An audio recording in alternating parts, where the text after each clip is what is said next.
The Death of Ivan Ilyich by Leo Tolstoy, translated by Constance Garnett. Chapter 1.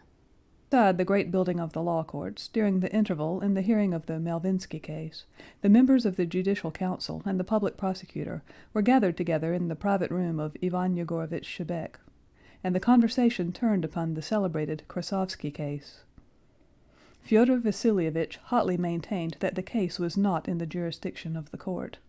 Yegor Ivanovitch stood up for his own view, but from the first Pyotr Ivanovitch, who had not entered into the discussion, took no interest in it, but was looking through the newspapers which had just been brought in.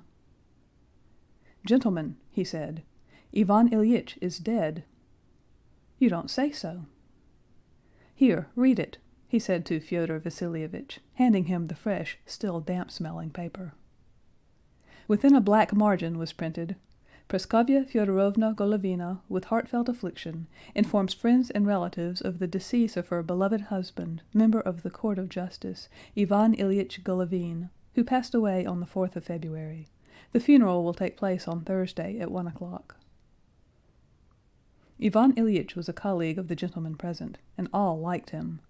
It was some weeks now since he had been taken ill. His illness had been said to be incurable. His post had been kept open for him, but it had been thought that in case of his death Alexiev might receive his appointment, and either Vinnikov or Stabel would succeed to Alexiev's. So that on hearing of Ivan Ilyitch's death, the first thought of each of the gentlemen in the room was of the effect this death might have on the transfer or promotion of themselves or their friends. "Now I am sure of getting Stabel's place or Vinnikov's," thought Fyodor Vassilievitch. "It was promised me long ago, and the promotion means 800 rubles additional income, besides the grants for office expenses. Now I shall have to petition for my brother-in-law to be transferred from Kaluga," thought Pyotr Ivanovitch. "My wife will be very glad. She won't be able to say now that I've never done anything for her family." "I thought somehow that he'd never get up from his bed again," Pyotr Ivanovitch said aloud. "I'm sorry." But what was it exactly that was wrong with him? The doctors could not decide. That's to say, they did decide, but differently. When I saw him last, I thought he would get over it. "Well, I positively haven't called there ever since the holidays. I've kept meaning to go." "Had he any property?"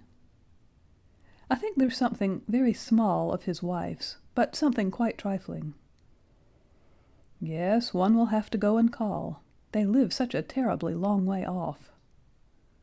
"A long way from you, you mean. Everything's a long way from your place." "There, he can never forgive me for living on the other side of the river," said Pyotr Ivanovitch, smiling at Shebek. And they began to talk of the great distances between different parts of the town, and went back into the court. Besides the reflections upon the changes and promotions in the service likely to ensue from this death, the very fact of the death of an intimate acquaintance excited in everyone who heard of it, as such a fact always does, a feeling of relief that it is he that is dead and not I.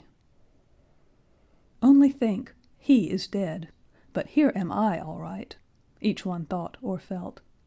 The more intimate acquaintances, the so-called friends of Ivan Ilyich, could not help thinking too that now they had the exceedingly tiresome social duties to perform of going to the funeral service and paying the widow a visit of condolence. The most intimately acquainted with their late colleague were Fyodor Vassilievitch and Pyotr Ivanovitch.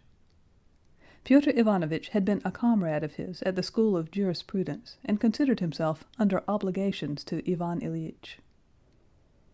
Telling his wife at dinner of the news of Ivan Ilyitch's death, and his reflections as to the possibility of getting her brother transferred into their circuit, Pyotr Ivanovitch, without lying down for his usual nap, put on his frock-coat and drove to Ivan Ilyitch's. At the entrance before Ivan Ilyitch's flat stood a carriage and 2 hired flys. Downstairs in the entry near the hat-stand there was leaning against the wall a coffin lid with tassels and braiding freshly rubbed up with pipe clay. 2 ladies were taking off their cloaks. One of them he knew, the sister of Ivan Ilyich. The other was a lady he did not know. Pyotr Ivanovitch's colleague, Schwartz, was coming down, and from the top stair, seeing who it was coming in, he stopped and winked at him as though to say, Ivan Ilyich has made a mess of it. It's a very different matter with you and me." Schwartz's face, with his English whiskers and all his thin figure in his frock coat, had, as it always had, an air of elegant solemnity, and this solemnity, always such a contrast to Schwartz's playful character, had a special piquancy here. So thought Pyotr Ivanovitch. Pyotr Ivanovitch let the ladies pass on in front of him, and walked slowly up the stairs after them. Schwartz had not come down, but was waiting at the top. Pyotr Ivanovitch knew what for.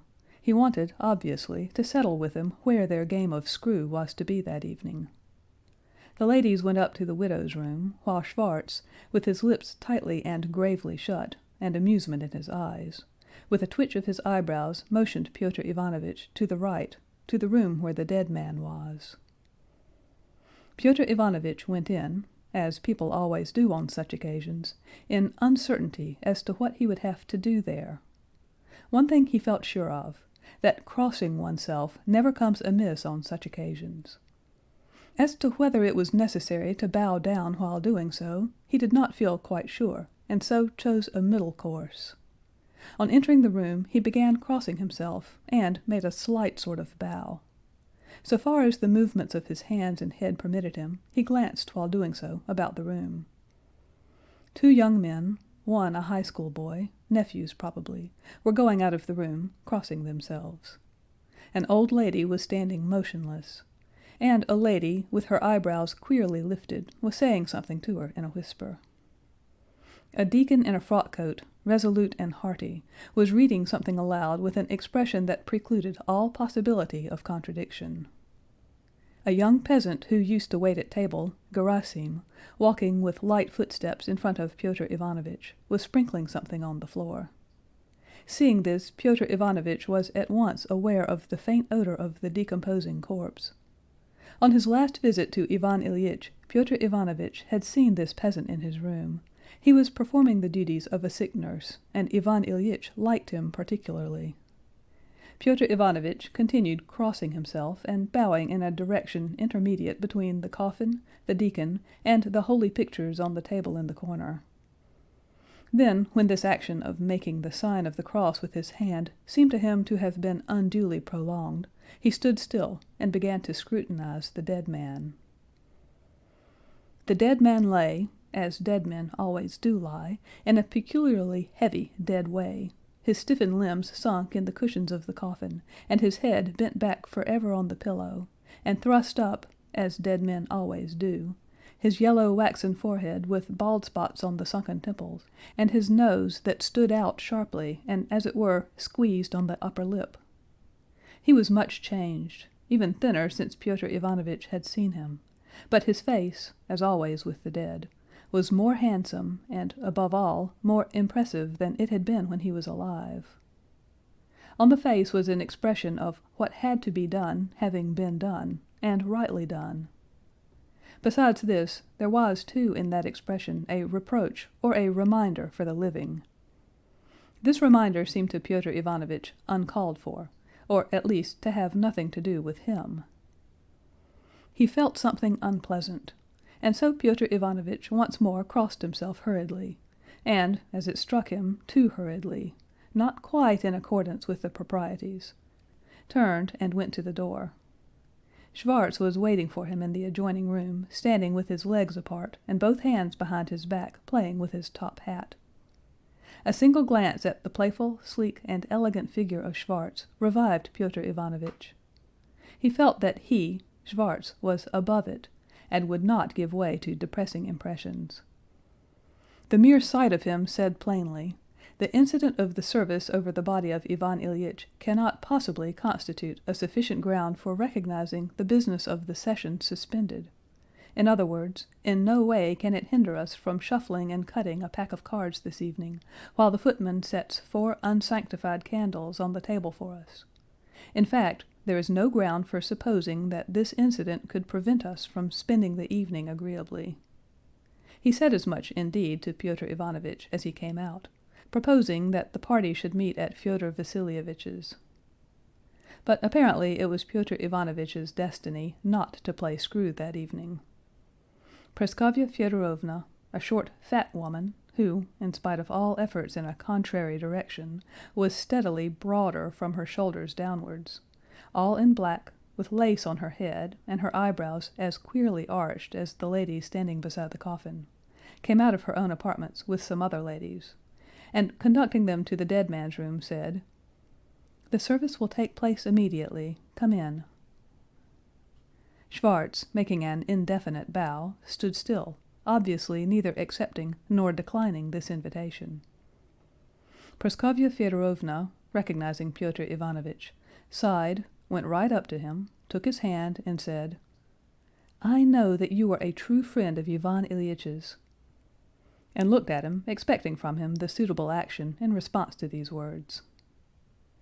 Pyotr Ivanovitch knew that just as before he had to cross himself, now what he had to do was to press her hand, to sigh, and to say, "Ah, I was indeed." And he did so. And as he did so, he felt that the desired result had been attained, that he was touched and she was touched. "Come, since it's not begun yet, I have something I want to say to you," said the widow. "Give me your arm." Pyotr Ivanovitch gave her his arm, and they moved towards the inner rooms, passing Schwartz, who winked gloomily at Pyotr Ivanovitch. "So much for our screw. Don't complain if we find another partner. You can make a fifth when you do get away," said his humorous glance. Pyotr Ivanovitch sighed still more deeply and despondently, and Praskovya Fyodorovna pressed his hand gratefully. Going into her drawing-room, that was upholstered with pink cretonne and lighted by a dismal-looking lamp, they sat down at the table, she on a sofa and Pyotr Ivanovitch on a low ottoman with deranged springs which yielded spasmodically under his weight. Praskovya Fyodorovna was about to warn him to sit on another seat, but felt such a recommendation out of keeping with her position, and changed her mind. Sitting down on the ottoman, Pyotr Ivanovitch remembered how Ivan Ilyich had arranged this drawing-room, and had consulted him about this very pink cretonne with green leaves. Seating herself on the sofa, and pushing by the table (the whole drawing-room was crowded with furniture and things), the widow caught the lace of her black fichu in the carving of the table.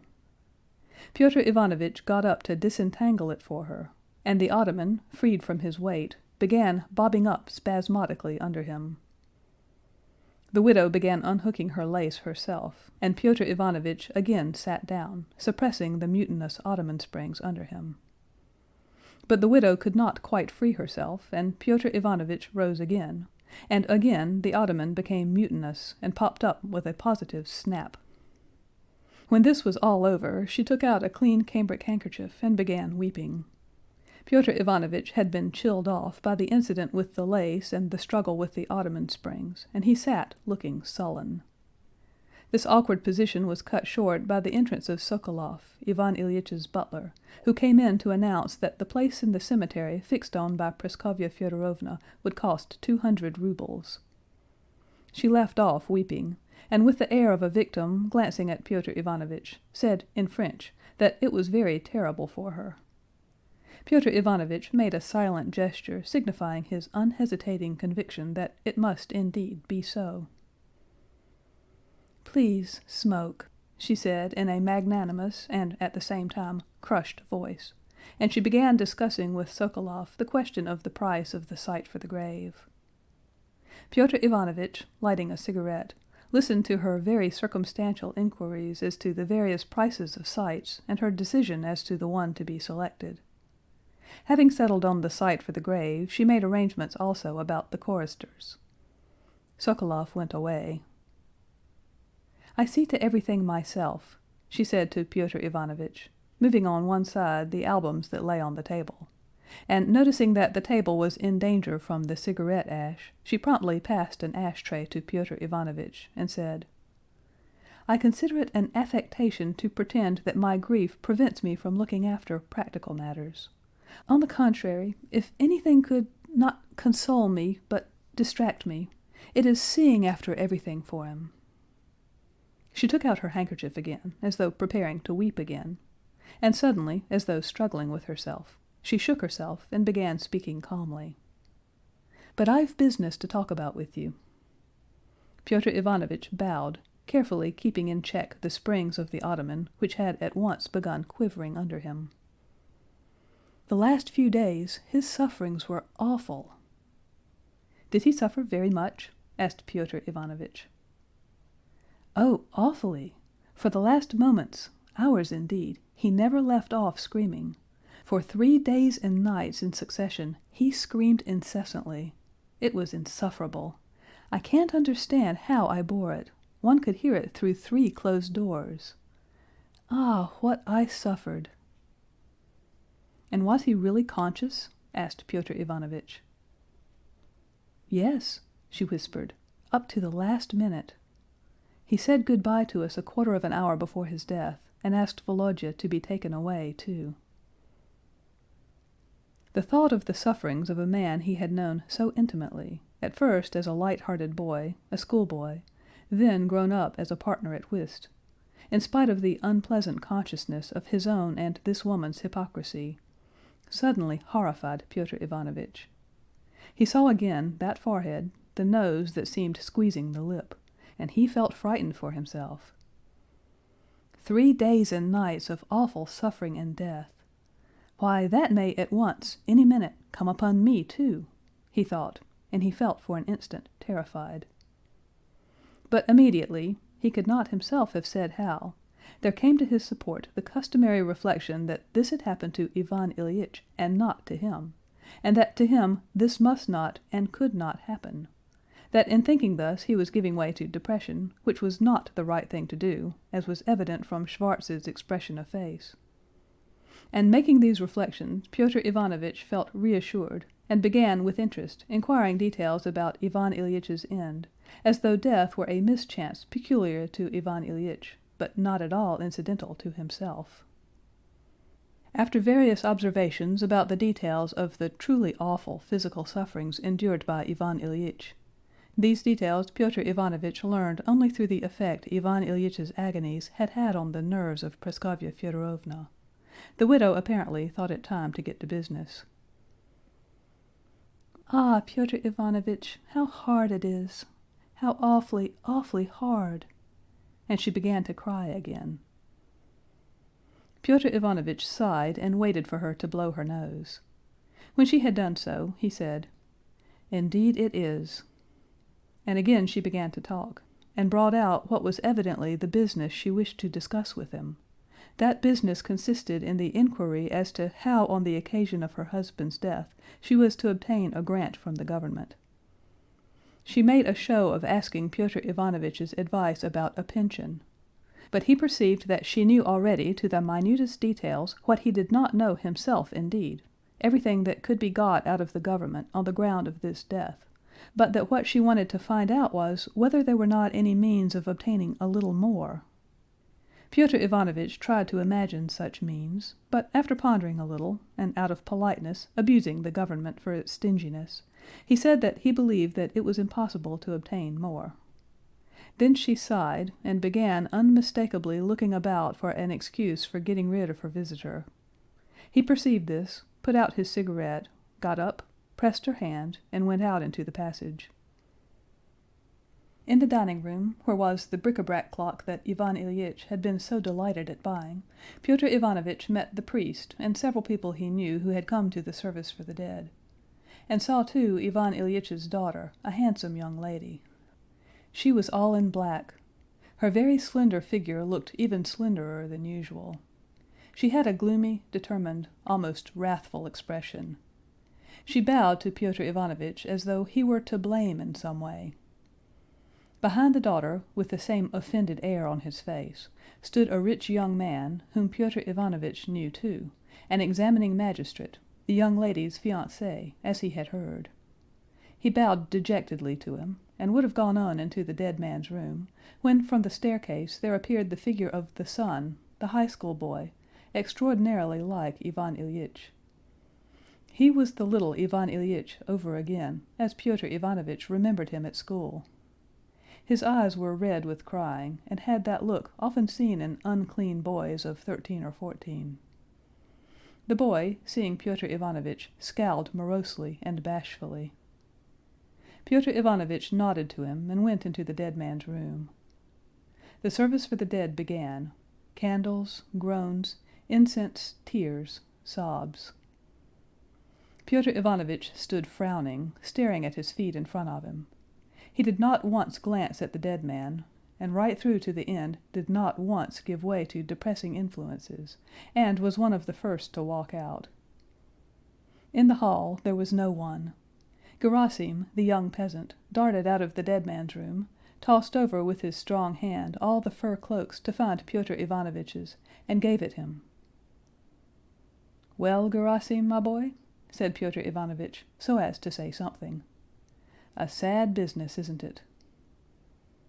"It's God's will. We shall come to the same," said Gerasim, showing his white, even, peasant teeth in a smile, and, like a man in a rush of extra work, he briskly opened the door, called up the coachman, saw Pyotr Ivanovitch into the carriage, and darted back to the steps as though bethinking himself of what he had to do next.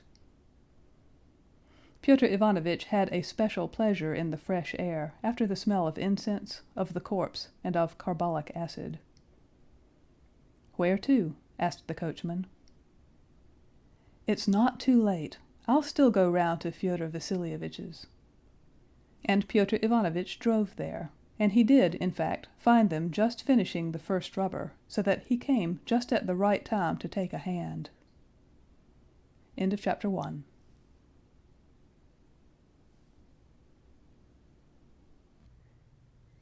The previous history of Ivan Ilyich was the simplest, the most ordinary, and the most awful. Ivan Ilyich died at the age of 45, a member of the Judicial Council. He was the son of an official whose career in Petersburg, through various ministries and departments, had been such as leads people into that position in which, though it is distinctly obvious that they are unfit to perform any kind of real duty, they yet cannot, owing to their long past service and their official rank, be dismissed, and they therefore receive a specially created fictitious post, and by no means fictitious thousands, from 6 to 10, on which they go on living till extreme old age. Such was the privy councillor, the superfluous member of various superfluous institutions, Ilya Efimovitch Golovin. He had 3 sons. Ivan Ilyich was the second son. The eldest son's career was exactly like his father's, only in a different department, and he was by now close upon that stage in the service in which the same sinecure would be reached. The third son was the unsuccessful one. He had, in various positions, always made a mess of things, and was now employed in the railway department. And his father and his brothers, and still more their wives, did not merely dislike meeting him, but avoided, except in extreme necessity, recollecting his existence. His sister had married Baron Greff, a Petersburg official of the same stamp as his father-in-law. Ivan Ilyich was le phénix de la famille, as people said. He was not so frigid and precise as the eldest son, nor so wild as the youngest. He was the happy mean between them, a shrewd, lively, pleasant, and well-bred man. He had been educated with his younger brother at the School of Jurisprudence. The younger brother had not finished the school course, but was expelled when in the 5th class. Ivan Ilyich completed the course successfully. At school he was just the same as he was later on all his life, an intelligent fellow, highly good-humored and sociable, but strict in doing what he considered to be his duty. His duty he considered whatever was so considered by those persons who were set in authority over him. He was not a toady as a boy, nor later on as a grown-up person, but from his earliest years he was attracted, as a fly to the light, to persons of good standing in the world, assimilated their manners and their views of life, and established friendly relations with them. All the enthusiasms of childhood and youth passed, leaving no great traces in him. He gave way to sensuality and to vanity, and latterly, when in the higher classes at school, to liberalism, but always keeping within certain limits which were unfailingly marked out for him by his instincts. At school he had committed actions which had struck him beforehand as great vileness, and gave him a feeling of loathing for himself at the very time he was committing them. But later on, perceiving that such actions were committed also by men of good position, and were not regarded by them as base, he was able, not to regard them as good, but to forget about them completely, and was never mortified by recollections of them. Leaving the School of Jurisprudence in the 10th class, and receiving from his father a sum of money for his outfit, Ivan Ilyich ordered his clothes at Sharmer's, hung on his watch-chain a medallion inscribed Respice Finem, said good-bye to the prince who was the principal of his school, had a farewell dinner with his comrades at Donon's, and with all his new fashionable belongings, traveling trunk, linen, suits of clothes, shaving and toilet appurtenances, and traveling rug, all ordered and purchased at the very best shops, set off to take the post of secretary on special commissions for the governor of a province, a post which had been obtained for him by his father. In the province, Ivan Ilyich, without loss of time, made himself a position as easy and agreeable as his position had been in the School of Jurisprudence. He did his work, made his career, and at the same time led a life of well-bred social gaiety. Occasionally he visited various districts on official duty, behaved with dignity both with his superiors and his inferiors, and with exactitude and an incorruptible honesty of which he could not help feeling proud, performed the duties with which he was entrusted, principally having to do with the dissenters. When engaged in official work, he was, in spite of his youth and taste for frivolous amusements, exceedingly reserved, official, and even severe. But in social life he was often amusing and witty, and always good-natured, well-bred, and bon enfant, as was said of him by his chief and his chief's wife, with whom he was like one of the family. In the province there was, too, a connection with one of the ladies who obtruded their charms on the stylish young lawyer. There was a dressmaker, too, and there were drinking bouts with smart officers visiting the neighborhood, and visits to a certain outlying street after supper. There was a rather cringing obsequiousness in his behavior, too, with his chief, and even his chief's wife. But all this was accompanied with such a tone of the highest breeding that it could not be called by harsh names. It all came under the rubric of the French saying, Il faut que la jeunesse se passe. Everything was done with clean hands, in clean shirts, with French phrases, and, what was of most importance, in the highest society, and consequently with the approval of people of rank. Such was Ivan Ilyitch's career for 5 years, and then came a change in his official life. New methods of judicial procedure were established, new men were wanted to carry them out, and Ivan Ilyich became such a new man. Ivan Ilyich was offered the post of examining magistrate, and he accepted it, in spite of the fact that this post was in another province, and he would have to break off all the ties he had formed and form new ones. Ivan Ilyitch's friends met together to see him off, had their photographs taken in a group, presented him with a silver cigarette case, and he set off to his new post. As an examining magistrate, Ivan Ilyich was as comme il faut, as well-bred, as adroit in keeping official duties apart from private life, and as successful in gaining universal respect as he had been as secretary of private commissions. The duties of his new office were in themselves of far greater interest and attractiveness for Ivan Ilyich. In his former post it had been pleasant to pass, in his smart uniform from Sharmer's, through the crowd of petitioners and officials waiting timorously and envying him, and to march with his easy swagger straight into the governor's private room, there to sit down with him to tea and cigarettes. But the persons directly subject to his authority were few. The only such persons were the district police superintendents and the dissenters, when he was serving on special commissions. And he liked treating such persons affably, almost like comrades, liked to make them feel that he, able to annihilate them, was behaving in this simple, friendly way with them. But such people were then few in number. Now, as an examining magistrate, Ivan Ilyich felt that every one without exception, the most dignified, the most self-satisfied people, all were in his hands, and that he had but to write certain words on a sheet of paper with a printed heading, and this dignified, self-satisfied person would be brought before him in the capacity of a defendant or a witness, and if he did not care to make him sit down, he would have to stand up before him and answer his questions. Ivan Ilyich never abused this authority of his. On the contrary, he tried to soften the expression of it. But the consciousness of this power, and the possibility of softening its effect, constituted for him the chief interest and attractiveness of his new position.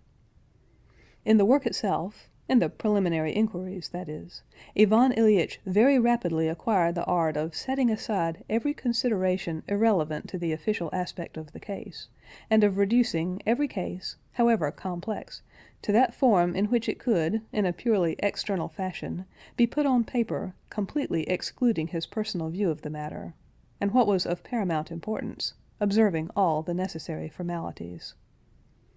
All this work was new, and he was one of the first men who put into practical working the reforms in judicial procedure enacted in 1864. On settling in a new town in his position as examining magistrate, Ivan Ilyich made new acquaintances, formed new ties, took up a new line, and adopted a rather different attitude.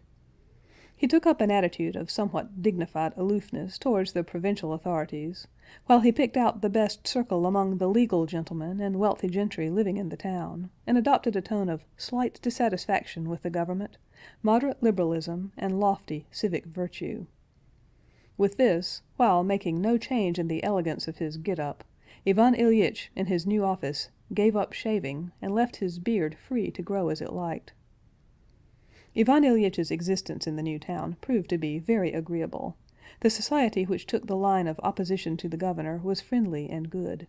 His income was larger, and he found a source of increased enjoyment in whist, at which he began to play at this time, and having a faculty for playing cards good-humoredly and being rapid and exact in his calculations, he was, as a rule, on the winning side.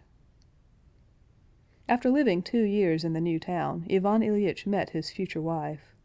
Praskovya Fyodorovna Mihail was the most attractive, clever, and brilliant girl in the set in which Ivan Ilyich moved. Among other amusements and recreations, after his labors as a magistrate, Ivan Ilyich started a light, playful flirtation with Praskovya Fyodorovna. Ivan Ilyich, when he was an assistant secretary, had danced as a rule. As an examining magistrate, he danced only as an exception.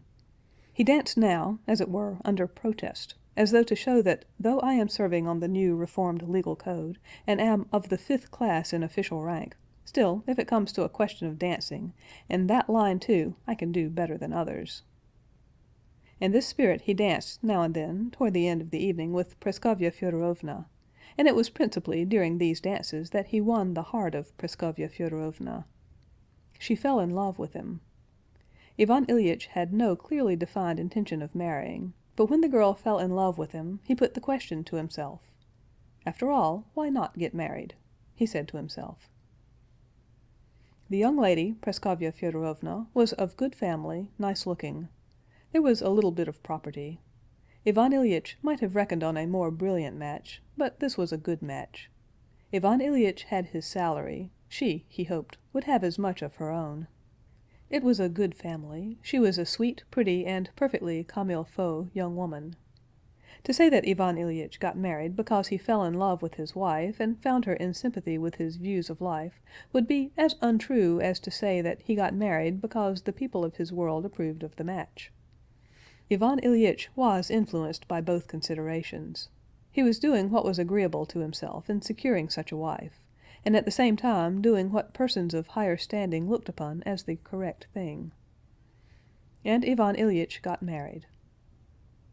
The process itself of getting married, and the early period of married life, with the conjugal caresses, the new furniture, the new crockery, the new house linen, all up to the time of his wife's pregnancy, went off very well, so that Ivan Ilyich had already begun to think that, so far from marriage breaking up that kind of frivolous, agreeable, light-hearted life, always decorous and always approved by society, which he regarded as the normal life, it would even increase its agreeableness.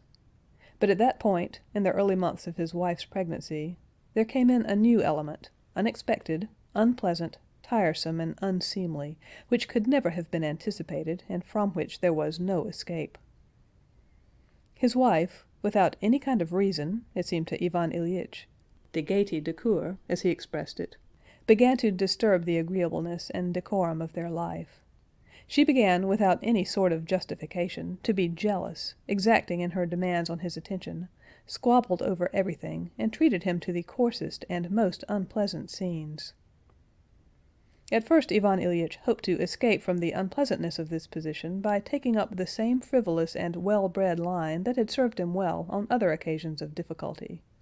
He endeavored to ignore his wife's ill humor, went on living light-heartedly and agreeably as before, invited friends to play cards, tried to get away himself to the club or to his friends.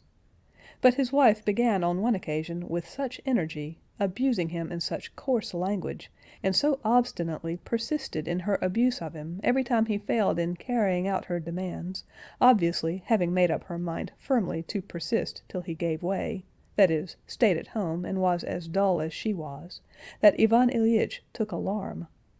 He perceived that matrimony, at least with his wife, was not invariably conducive to the pleasures and proprieties of life, but, on the contrary, often destructive of them, and that it was therefore essential to erect some barrier to protect himself from these disturbances.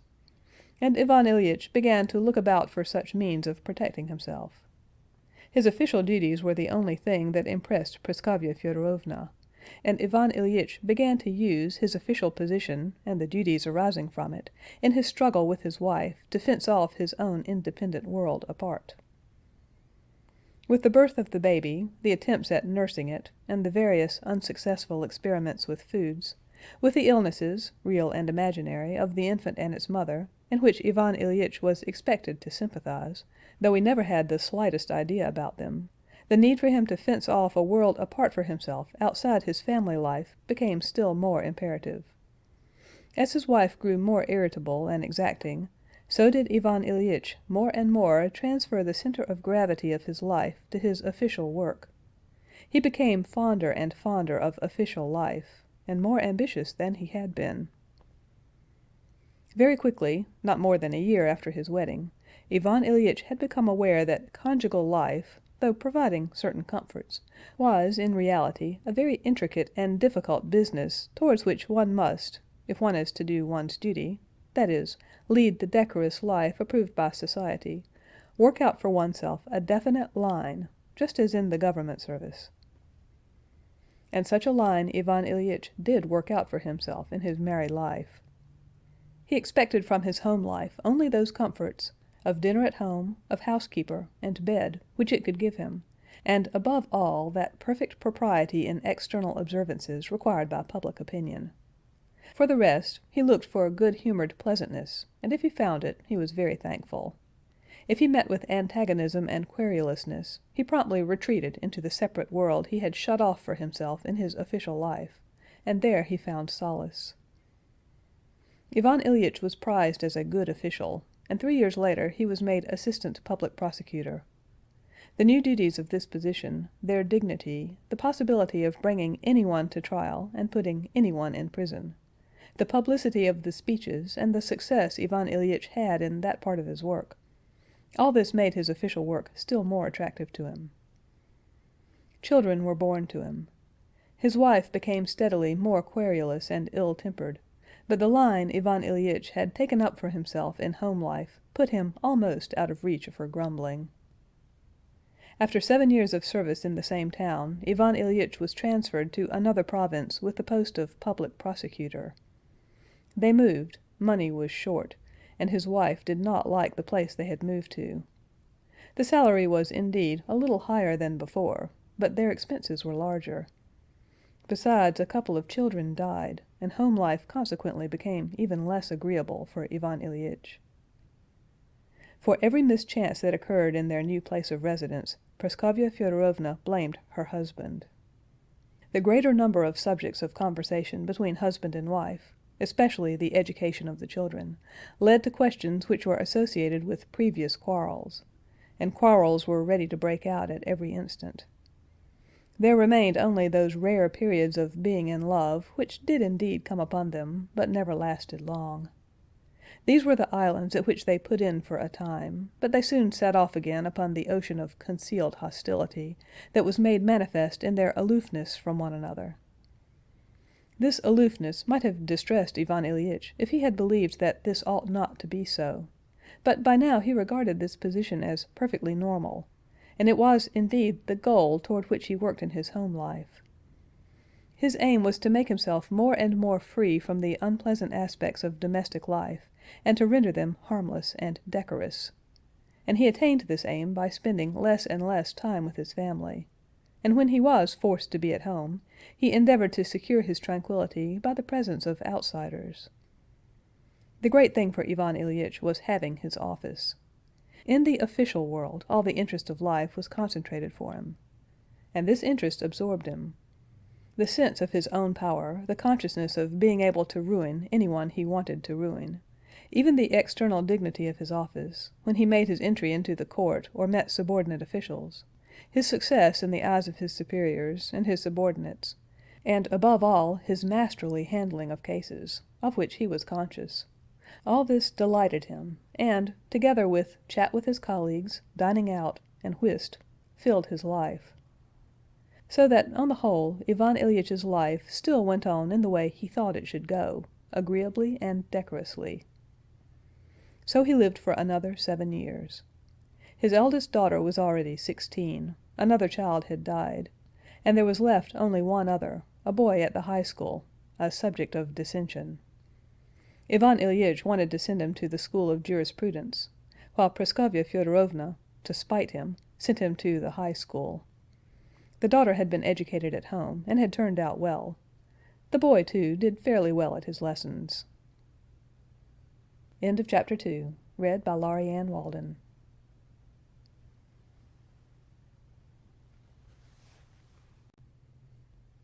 Such was Ivan Ilyitch's life for 17 years after his marriage. He had been, by now, a long while prosecutor, and had refused several appointments offered him, looking out for a more desirable post, when there occurred an unexpected incident which utterly destroyed his peace of mind. Ivan Ilyich had been expecting to be appointed presiding judge in a university town, but a certain Gapay somehow stole a march on him and secured the appointment. Ivan Ilyich took offense, began upbraiding him, and quarreled with him and with his own superiors. A coolness was felt towards him, and on the next appointment that was made he was again passed over. This was in the year 1880. That year was the most painful one in Ivan Ilyitch's life. During that year it became evident, on the one hand, that his pay was insufficient for his expenses, on the other hand, that he had been forgotten by everyone, and that what seemed to him the most monstrous, the crudest injustice, appeared to other people as a quite commonplace fact. Even his father felt no obligation to assist him. He felt that everyone had deserted him, and that everyone regarded his position with an income of 3,500 rubles as a quite normal and even fortunate one. He alone, with a sense of the injustice done him, and the everlasting nagging of his wife, and the debts he had begun to accumulate, living beyond his means, knew that his position was far from being normal. The summer of that year, to cut down his expenses, he took a holiday and went with his wife to spend the summer in the country at her brother's. In the country, with no official duties to occupy him, Ivan Ilyich was for the first time a prey not to simple boredom, but to intolerable depression, and he made up his mind that things could not go on like that, and that it was absolutely necessary to take some decisive steps. After a sleepless night spent by Ivan Ilyich walking up and down the terrace, he determined to go to Petersburg to take active steps and to get transferred to some other department, so as to revenge himself on them, the people, that is, who had not known how to appreciate him. Next day, in spite of all the efforts of his wife and his mother-in-law to dissuade him, he set off to Petersburg. He went with a single object before him, to obtain a post with an income of 5,000. He was ready now to be satisfied with a post in any department, of any tendency, with any kind of work. He must only have a post with 5,000, in the executive department, the banks, the railways, the Empress Maria's institutions, even in the customs duties. What was essential was 5,000. And essential it was, too, to get out of the department in which they had failed to appreciate his value. And behold, this quest of Ivan Ilyitch's was crowned with wonderful, unexpected success. At Kursk there got into the same first-class carriage F.S. Ilyin, an acquaintance, who told him of a telegram just received by the governor of Kursk, announcing a change about to take place in the ministry. Pyotr Ivanovitch was to be superseded by Ivan Semyonovitch. The proposed change, apart from its significance for Russia, had special significance for Ivan Ilyich from the fact that by bringing to the front a new person, Pyotr Petrovitch, and obviously, therefore, his friend Zahar Ivanovitch, it was in the highest degree propitious to Ivan Ilyitch's own plans. Zahar Ivanovitch was a friend and schoolfellow of Ivan Ilyitch's. At Moscow the news was confirmed. On arriving at Petersburg, Ivan Ilyich looked up Zahar Ivanovitch, and received a positive promise of an appointment in his former department, that of justice. A week later he telegraphed to his wife, "Zahar Miller's place. At first report, I receive appointment." Thanks to these changes, Ivan Ilyich unexpectedly obtained, in the same department as before, an appointment which placed him 2 stages higher than his former colleagues, and gave him an income of 5,000, together with the official allowance of 3,500 for traveling expenses. All his ill humor with his former enemies and the whole department was forgotten, and Ivan Ilyich was completely happy. Ivan Ilyich went back to the country more light-hearted and good-tempered than he had been for a very long while. Praskovya Fyodorovna was in better spirits too, and peace was patched up between them. Ivan Ilyich described what respect everyone had shown him in Petersburg, how all those who had been his enemies had been put to shame, and were cringing now before him, how envious they were of his appointment, and still more of the high favor in which he stood at Petersburg. Praskovya Fyodorovna listened to this and pretended to believe it, and did not contradict him in anything, but confined herself to making plans for her new arrangements in the town to which they would be moving. And Ivan Ilyich saw with delight that these plans were his plans, that they were agreed, and that his life after this disturbing hitch in its progress was about to regain its true normal character of light-hearted agreeableness and propriety. Ivan Ilyich had come back to the country for a short stay only. He had to enter upon the duties of his new office on the 10th of September. And besides, he needed some time to settle in a new place, to move all his belongings from the other province, to purchase and order many things in addition, in short, to arrange things as settled in his own mind, and almost exactly as settled in the heart too of Praskovya Fyodorovna. And now, when everything was so successfully arranged, and when he and his wife were agreed in their aim, and were, besides, so little together, they got on with one another as they had not got on together since the early years of their married life. Ivan Ilyich had thought of taking his family away with him at once, but his sister and his brother-in-law, who had suddenly become extremely cordial and intimate with him and his family, were so pressing in urging them to stay that he set off alone. Ivan Ilyich started off, and the light-hearted temper produced by his success, and his good understanding with his wife, one thing backing up another, did not desert him all the time. He found a charming set of apartments, the very thing both husband and wife had dreamed of. Spacious, lofty reception rooms in the old style, a comfortable, dignified-looking study for him, rooms for his wife and daughter, a schoolroom for his son, everything as though planned on purpose for them. Ivan Ilyich himself looked after the furnishing of them, chose the wallpapers, bought furniture, by preference antique furniture which had a peculiar comme il faut style to his mind, and it all grew up, and really attained the ideal he had set before himself. When he had half finished arranging the house, his arrangement surpassed his own expectations. He saw the comme il faut character, elegant and free from vulgarity, that the whole would have when it was all ready. As he fell asleep, he pictured to himself the reception-room as it would be. Looking at the drawing-room, not yet finished, he could see the hearth, the screen, the étagère, and the little chairs dotted here and there, the plates and dishes on the wall, and the bronzes as they would be when they were all put in their places.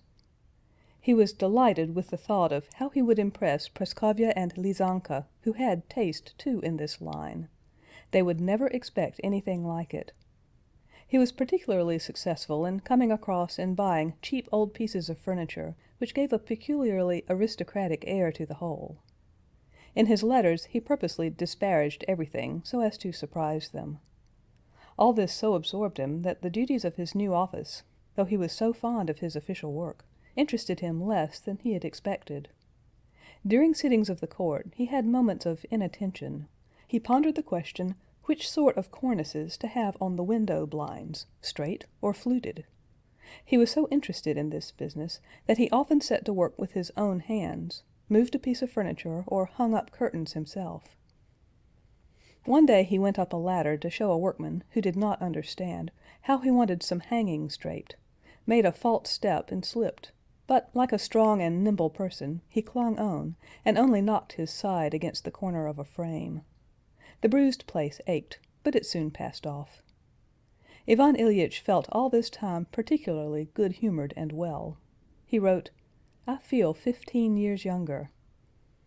He thought his house furnishing would be finished in September, but it dragged on to the middle of October. But then the effect was charming. Not he only said so, but everyone who saw it told him so too. In reality, it was all just what is commonly seen in the houses of people who are not exactly wealthy, but want to look like wealthy people, and so succeed only in being like one another. Hangings, dark wood, flowers, rugs, and bronzes, everything dark and highly polished, everything that all people of a certain class have, so as to be like all people of a certain class. And in his case it was all so like that it made no impression at all, but it all seemed to him somehow special. When he met his family at the railway station and brought them to his newly furnished rooms, all lighted up in readiness, and a footman in a white tie opened the door into an entry decorated with flowers, and then they walked into the drawing-room and the study, uttering cries of delight, he was very happy, conducted them everywhere, eagerly drinking in their praises and beaming with satisfaction. The same evening, while they talked about various things at tea, Praskovya Fyodorovna inquired about his fall, and he laughed and showed them how he had gone flying and how he had frightened the upholsterer. "It's as well I'm something of an athlete. Another man might have been killed, and I got nothing worse than a blow here. When it's touched it hurts, but it's going off already. Nothing but a bruise." And they began to live in their new abode, which, as is always the case, when they had got thoroughly settled in they found to be short of just one room. And with their new income, which, as always, was only a little, some 500 rubles, too little, and everything went very well. Things went particularly well at first, before everything was quite finally arranged, and there was still something to do to the place, something to buy, something to order, something to move, something to make to fit. Though there were indeed several disputes between husband and wife, both were so well satisfied, and there was so much to do, that it all went off without serious quarrels. When there was nothing left to arrange, it became a little dull, and something seemed to be lacking, but then they were making acquaintances and forming habits, and life was filled up again. Ivan Ilyich, after spending the morning in the court, returned home to dinner, and at first he was generally in a good humor, although this was apt to be upset a little, and precisely on account of the new abode. Every spot on the tablecloth, on the hangings, the string of a window blind broken, irritated him. He had devoted so much trouble to the arrangement of the rooms that any disturbance of their order distressed him. But on the whole, the life of Ivan Ilyich ran its course as, according to his conviction, life ought to do, easily, agreeably, and decorously. He got up at 9, drank his coffee, read the newspaper, then put on his official uniform and went to the court. There the routine of the daily work was ready mapped out for him, and he stepped into it at once.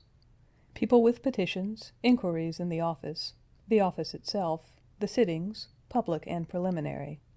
In all this, the great thing necessary was to exclude everything with the sap of life in it, which always disturbs the regular course of official business, not to admit any sort of relations with people except the official relations.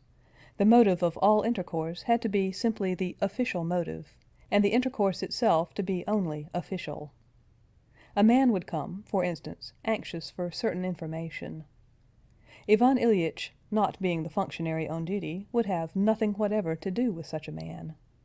But if this man's relation to him as a member of the court is such as can be formulated on official stamped paper, Within the limits of such a relation, Ivan Ilyich would do everything, positively everything he could, and in doing so would observe the semblance of human friendly relations, that is, the courtesies of social life.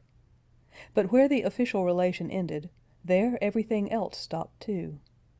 This art of keeping the official aspect of things apart from his real life, Ivan Ilyich possessed in the highest degree, and through long practice and natural aptitude, he had brought it to such a pitch of perfection that he even permitted himself at times, like a skilled specialist, as it were, in jest, to let the human and official relations mingle. He allowed himself this liberty just because he felt he had the power at any moment, if he wished it, to take up the purely official line again and to drop the human relation. This thing was not simply easy, agreeable, and decorous. In Ivan Ilyitch's hands it attained a positively artistic character. In the intervals of business he smoked, drank tea, chatted a little about politics, a little about public affairs, a little about cards, but most of all about appointments in the service.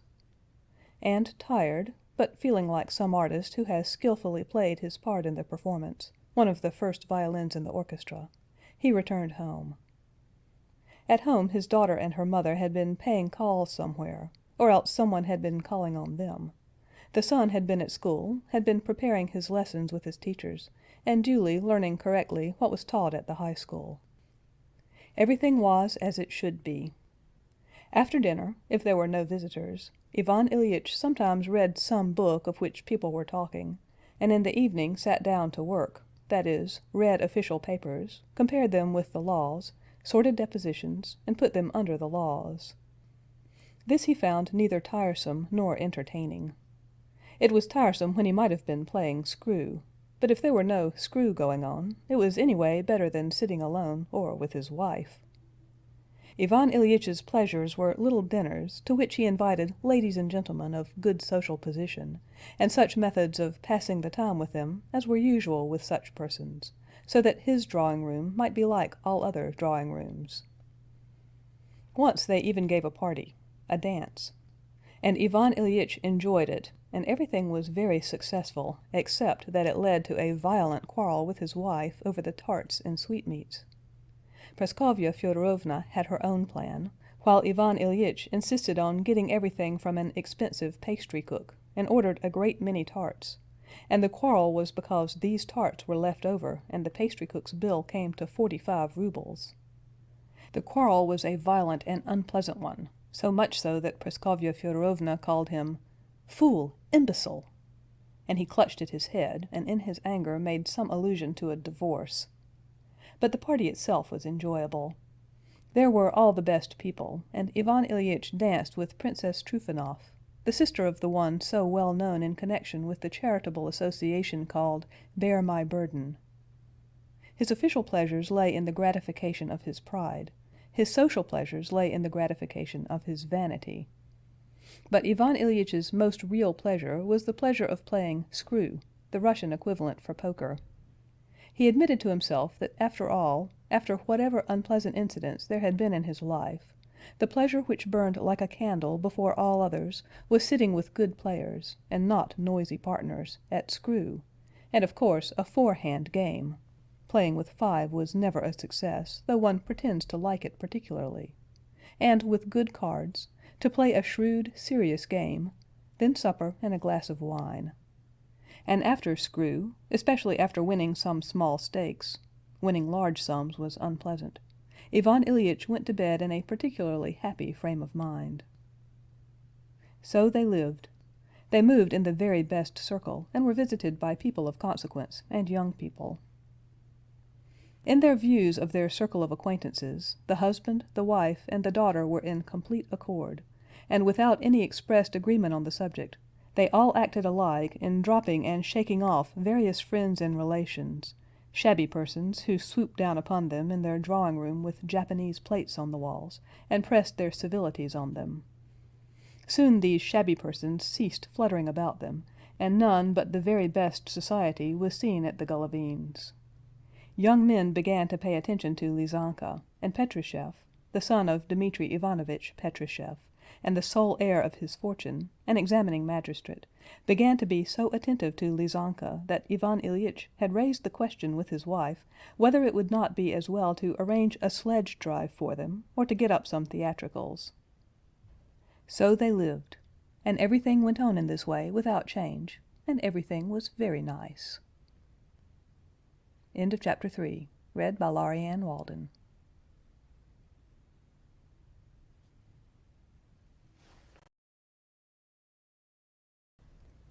All were in good health.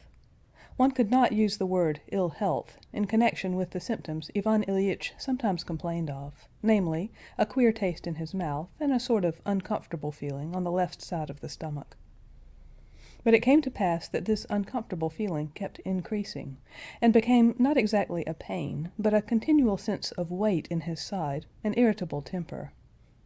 This irritable temper, continually growing and growing, began at last to mar the agreeable easiness and decorum that had reigned in the Golovine household. Quarrels between the husband and wife became more and more frequent, and soon all the easiness and amenity of life had fallen away, and mere propriety was maintained with difficulty. Scenes became again more frequent. Again there were only islands in the sea of contention, and but few of these, at which the husband and wife could meet without an outbreak. And Praskovya Fyodorovna said now, not without grounds, that her husband had a trying temper. With her characteristic exaggeration, she said he had always had this awful temper, and she had needed all her sweetness to put up with it for 20 years. It was true that it was he now who began the quarrels. His gusts of temper always broke out just before dinner, and often just as he was beginning to eat at the soup. He would notice that some piece of the crockery had been chipped, or that the food was not nice, or that his son put his elbow on the table, or his daughter's hair was not arranged as he liked it. And whatever it was, he laid the blame of it on Praskovya Fyodorovna. Praskovya Fyodorovna had at first retorted in the same strain, and said all sorts of horrid things to him. But on 2 occasions, just at the beginning of dinner, he had flown into such a frenzy that she perceived that it was due to physical derangement and was brought on by taking food, and she controlled herself. She did not reply, but simply made haste to get dinner over. Praskovya Fyodorovna took great credit to herself for this exercise of self-control. Making up her mind that her husband had a fearful temper and made her life miserable, she began to feel sorry for herself. And the more she felt for herself, the more she hated her husband. She began to wish he were dead, yet could not wish it, because then there would be no income. And this exasperated her against him even more. She considered herself dreadfully unfortunate, precisely because even his death could not save her, and she felt irritated and concealed it, and this hidden irritation on her side increased his irritability. After one violent scene in which Ivan Ilyich had been particularly unjust, and after which he had said in explanation that he certainly was irritable, but that it was due to illness, she said that if he were ill he ought to take steps, and insisted on his going to see a celebrated doctor. He went. Everything was as he had expected. Everything was as it always is. The waiting and the assumption of dignity, that professional dignity he knew so well, exactly as he assumed it himself in court, and the sounding and listening, and questions that called for answers that were foregone conclusions and obviously superfluous, and the significant air that seemed to insinuate, "You only leave it all to us, and we will arrange everything. For us it is certain and incontestable how to arrange everything, everything in one way, for every man of every sort." It was all exactly as in his court of justice. Exactly the same air as he put on in dealing with a man brought up for judgment, the doctor put on for him. The doctor said, "This and that proves that you have such and such a thing wrong inside you. But if that is not confirmed by analysis of this and that, then we must assume this and that. If we assume this and that, then—" and so on. To Ivan Ilyich there was only one question of consequence: was his condition dangerous or not? But the doctor ignored that irrelevant inquiry. From the doctor's point of view, this was a side issue, not the subject under consideration. The only real question was the balance of probabilities between a loose kidney, chronic catarrh, and appendicitis. It was not a question of the life of Ivan Ilyich, but the question between the loose kidney and the intestinal appendix. And this question, as it seemed to Ivan Ilyich, the doctor solved in a brilliant manner in favor of the appendix, with the reservation that analysis of the water might give a fresh clue, and that then the aspect of the case would be altered. All this was point for point identical with what Ivan Ilyich had himself done in brilliant fashion 1,000 times over in dealing with some man on his trial. Just as brilliantly, the doctor made his summing up, and triumphantly, gaily even, glanced over his spectacles at the prisoner in the dock. From the doctor's summing up, Ivan Ilyich deduced the conclusion that things looked bad, and that he, the doctor, and most likely everyone else, did not care, but that things looked bad for him. And this conclusion impressed Ivan Ilyich morbidly, arousing in him a great feeling of pity for himself, of great anger against this doctor who could be unconcerned about a matter of such importance. But he said nothing of that. He got up, and, laying the fee on the table, he said, with a sigh, "We sick people probably often ask inconvenient questions. Tell me, is this generally a dangerous illness or not?" The doctor glanced severely at him with one eye, through his spectacles, as though to say, "Prisoner at the bar, if you will not keep within the limits of the questions allowed you, I shall be compelled to take measures for your removal from the precincts of the court." "I have told you what I thought necessary and suitable already," said the doctor. "The analysis will show anything further." And the doctor bowed him out. Ivan Ilyich went out slowly and dejectedly, got into his sledge, and drove home. All the way home he was incessantly going over all the doctor had said, trying to translate all these complicated, obscure, scientific phrases into simple language, and to read in them an answer to the question, "It's bad. Is it very bad, or nothing much as yet?" And it seemed to him that the upshot of all the doctor had said was that it was very bad. Everything seemed dismal to Ivan Ilyich in the streets. The sledge drivers were dismal, the houses were dismal, the people passing and the shops were dismal. This ache, this dull, gnawing ache that never ceased for a second, seemed, when connected with the doctor's obscure utterances, to have gained a new, more serious significance. With a new sense of misery Ivan Ilyich kept watch on it now. He reached home and began to tell his wife about it. His wife listened, but in the middle of his account his daughter came in with her hat on, ready to go out with her mother. Reluctantly she half sat down to listen to these tedious details, but she could not stand it for long, and her mother did not hear his story to the end. "Well, I'm very glad," said his wife. "Now you must be sure and take the medicine regularly. Give me the prescription. I'll send Gerasim to the chemist's." And she went to get ready to go out. He had not taken breath while she was in the room, and he heaved a deep sigh when she was gone. "Well," he said, "maybe it really is nothing as yet." He began to take the medicine, to carry out the doctor's directions, which were changed after the analysis of the water. But it was just at this point that some confusion arose, either in the analysis or in what ought to have followed from it. The doctor himself, of course, could not be blamed for it, but it turned out that things had not gone as the doctor had told him. Either he had forgotten or told a lie, or was hiding something from him. But Ivan Ilyich still went on just as exactly carrying out the doctor's direction, and in doing so he found comfort at first. From the time of his visit to the doctor, Ivan Ilyitch's principal occupation became the exact observance of the doctor's prescriptions as regards hygiene and medicine, and the careful observation of his ailment and all the functions of his organism. Ivan Ilyitch's principal interest came to be people's ailments and people's health. When anything was said in his presence about sick people, about deaths and recoveries, especially in the case of an illness resembling his own, he listened, trying to conceal his excitement, asked questions, and applied what he heard to his own trouble. The ache did not grow less, but Ivan Ilyich made great efforts to force himself to believe that he was better. And he succeeded in deceiving himself so long as nothing happened to disturb him. But as soon as he had a mischance, some unpleasant words with his wife, a failure in his official work, an unlucky hand at screw, he was at once acutely sensible of his illness. In former days he had borne with such mishaps, hoping soon to retrieve the mistake, to make a struggle, to reach success later, to have a lucky hand. But now he was cast down by every mischance and reduced to despair. He would say to himself, "Here I'm only just beginning to get better, and the medicine has begun to take effect, and now this mischance or disappointment."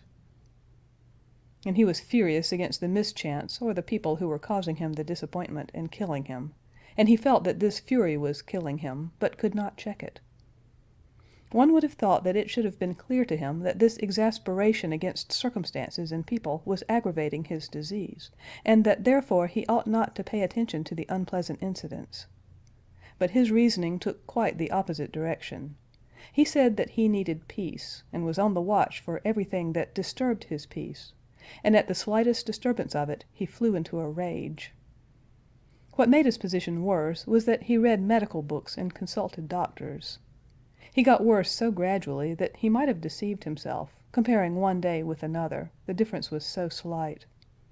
But when he consulted the doctors, then it seemed to him that he was getting worse, and very rapidly so indeed. And in spite of this he was continually consulting the doctors. That month he called on another celebrated doctor. The second celebrity said almost the same as the first, but put his questions differently, and the interview with this celebrity only redoubled the doubts and terrors of Ivan Ilyich.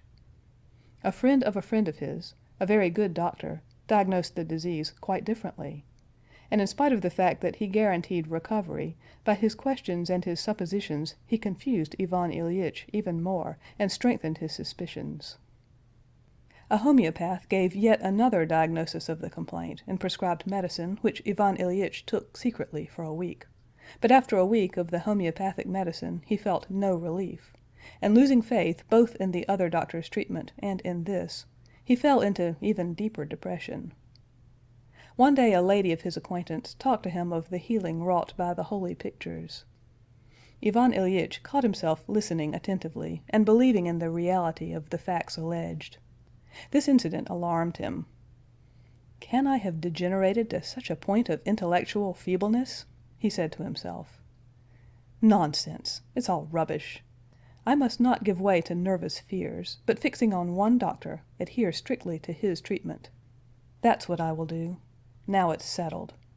I won't think about it, but till next summer I will stick to the treatment, and then I shall see. Now I'll put a stop to this wavering." It was easy to say this, but impossible to carry it out. The pain in his side was always dragging at him, seeming to grow more acute and ever more incessant. It seemed to him that the taste in his mouth was queerer, and there was a loathsome smell even from his breath, and his appetite and strength kept dwindling.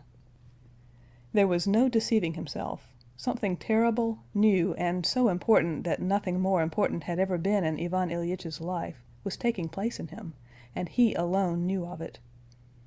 All about him did not or would not understand, and believed that everything in the world was going on as before. This was what tortured Ivan Ilyich more than anything.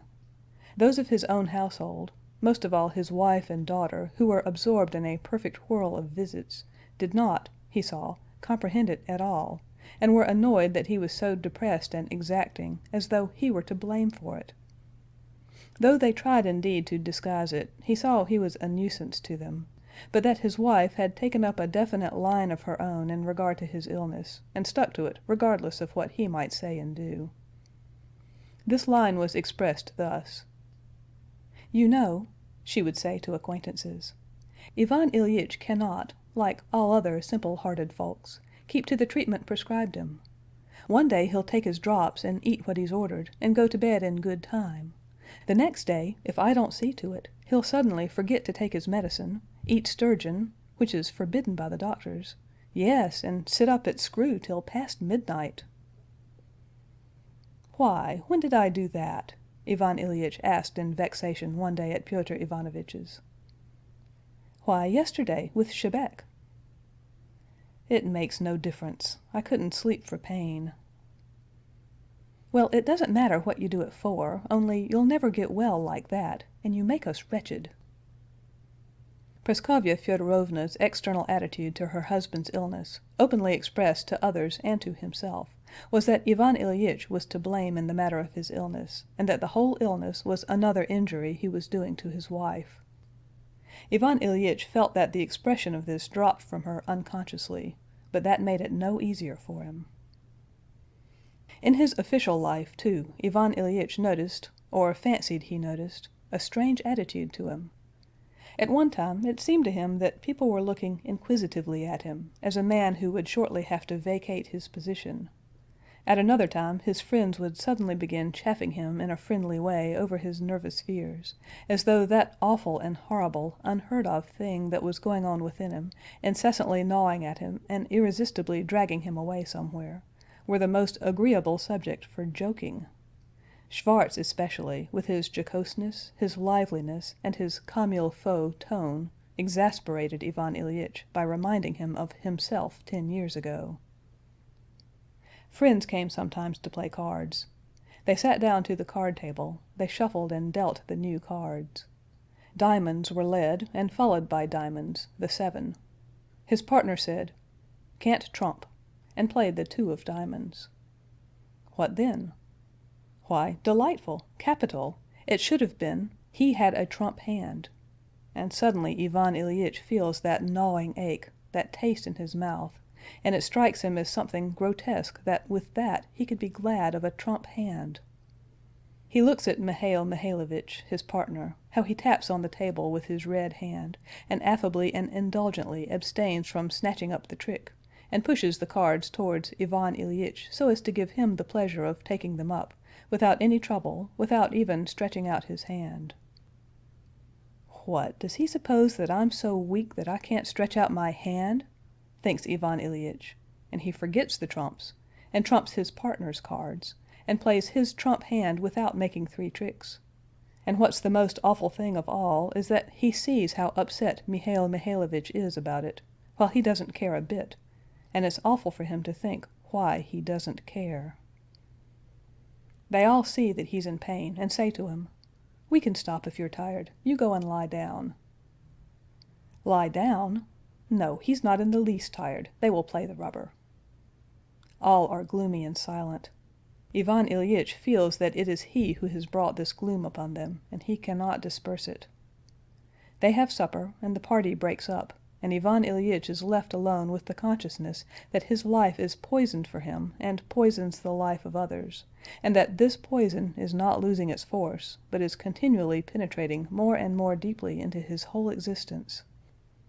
And with the consciousness of this, and with the physical pain in addition, and the terror in addition to that, he must lie in his bed, often not able to sleep for pain the greater part of the night. And in the morning he must get up again, dress, go to the law court, speak, write, or if he does not go out, stay at home for all the 24 hours of the day and night, of which each one is a torture. And he had to live thus on the edge of the precipice alone, without one man who would understand and feel for him. End of chapter 4. Read by Laurie Ann Walden.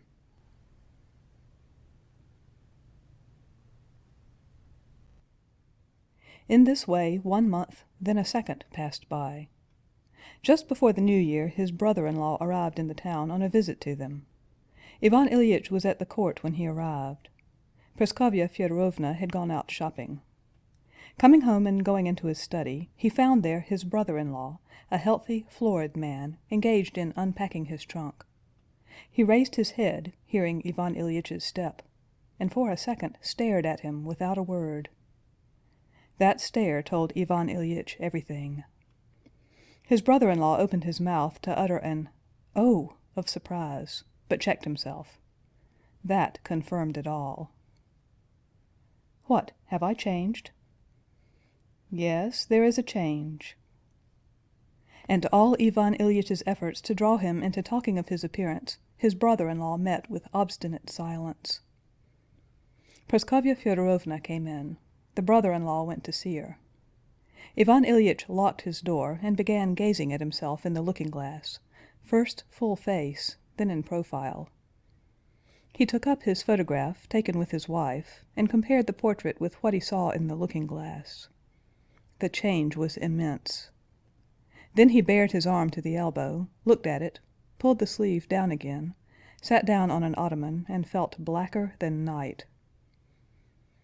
I mustn't, he said to himself, jumped up, went to the table, opened some official paper, tried to read it, but could not. He opened the door, went into the drawing-room. The door into the drawing-room was closed. He went up to it on tiptoe and listened. "No, you're exaggerating," Praskovya Fyodorovna was saying. Exaggerating? You can't see it. Why, he's a dead man. Look at his eyes. There's no light in them. But what's wrong with him? No one can tell. Nikolaev, that was another doctor, said something, but I don't know.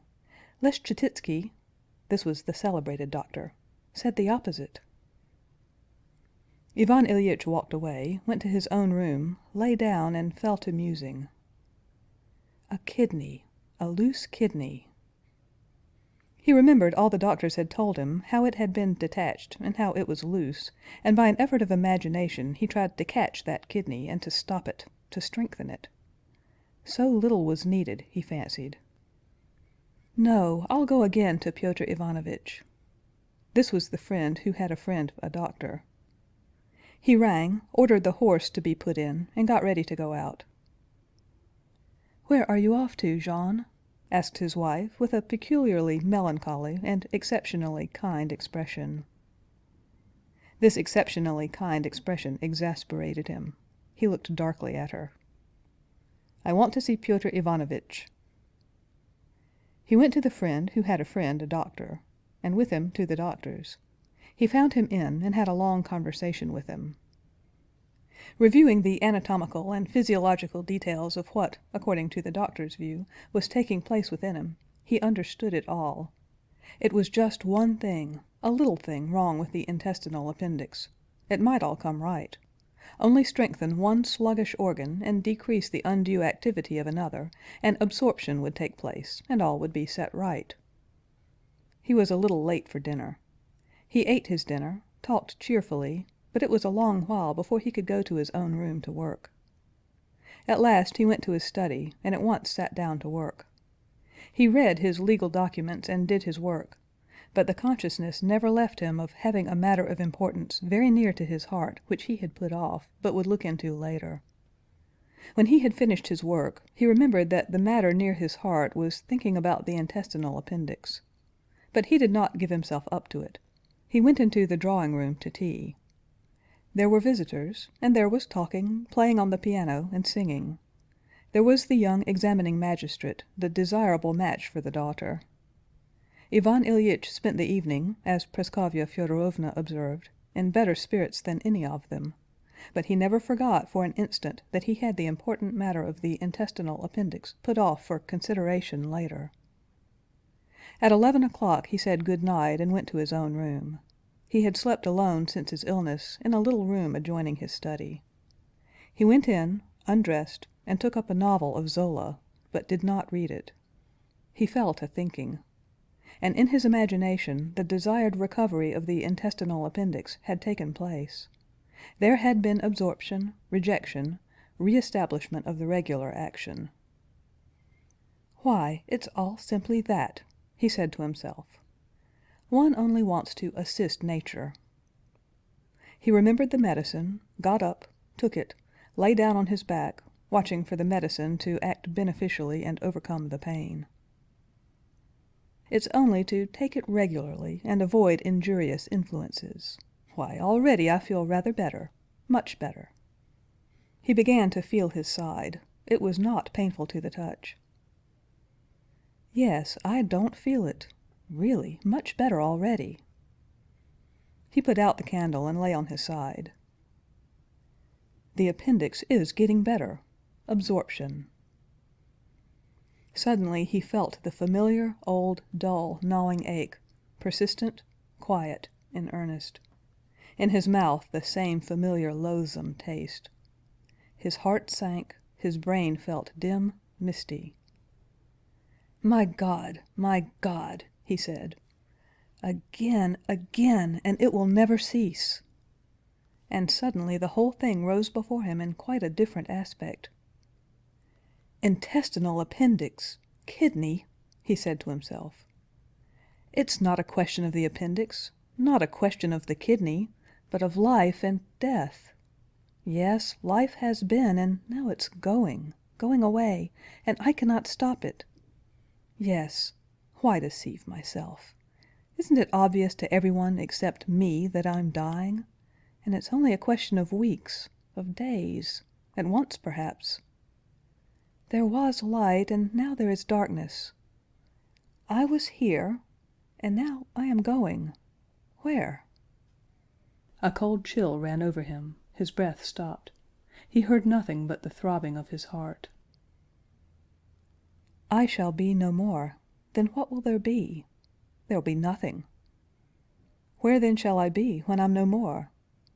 Can this be dying? No, I don't want to. He jumped up, tried to light the candle, and fumbling with trembling hands, he dropped the candle and the candlestick on the floor and fell back again on the pillow. Why trouble? It doesn't matter, he said to himself, staring with open eyes into the darkness. Death. Yes, death. And they, all of them, don't understand, and don't want to understand, and feel no pity. They are playing. He caught through the closed doors the faraway cadence of a voice and the accompaniment. They don't care, but they will die too. Fools! Me sooner and them later, but it will be the same for them. And they are merry, the beasts! Anger stifled him, and he was agonizingly, insufferably miserable. It cannot be that all men always have been doomed to this awful horror. He raised himself. There is something wrong in it. I must be calm. I must think it all over from the beginning. And then he began to consider. Yes, the beginning of my illness. I knocked my side, and I was just the same that day and the days after. It ached a little, and then more, then doctors, then depression, misery, and again doctors, and I've gone on getting closer and closer to the abyss. Strength growing less. Nearer and nearer. And here I am, wasting away, no light in my eyes. I think of how to cure the appendix, but this is death. Can it be death? Again a horror came over him. Gasping for breath, he bent over, began feeling for the matches, and knocked his elbow against the bedside table. It was in his way and hurt him. He felt furious with it, and his anger knocked against it more violently and upset it. And in despair, breathless, he fell back on his spine, waiting for death to come that instant. The visitors were leaving at that time. Praskovya Fyodorovna was seeing them out. She heard something fall and came in. What is it? Nothing. I dropped something by accident. She went out, brought a candle. He was lying, breathing hard and fast, like a man who has run a mile, and staring with fixed eyes at her. What is it, Jean? Nothing, I say. I dropped something. Why speak? She won't understand, he thought. She certainly did not understand. She picked up the candle, lighted it for him, and went out hastily. She had to say good-bye to a departing guest. When she came back, he was lying in the same position on his back, looking upwards. How are you? Worse? Yes. She shook her head, sat down. Do you know what, Jean? I wonder if we hadn't better send for Leschetizky to see you here. This meant calling in the celebrated doctor regardless of expense. He smiled malignantly and said no. She sat a moment longer, went up to him, and kissed him on the forehead. He hated her with all the force of his soul when she was kissing him, and had to make an effort not to push her away. Good night. Please God you'll sleep. Yes. End of chapter 5. Read by Laurie Ann Walden.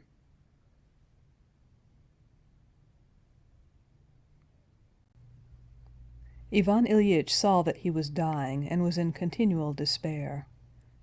At the bottom of his heart Ivan Ilyich knew that he was dying, But so far from growing used to this idea, he simply did not grasp it. He was utterly unable to grasp it.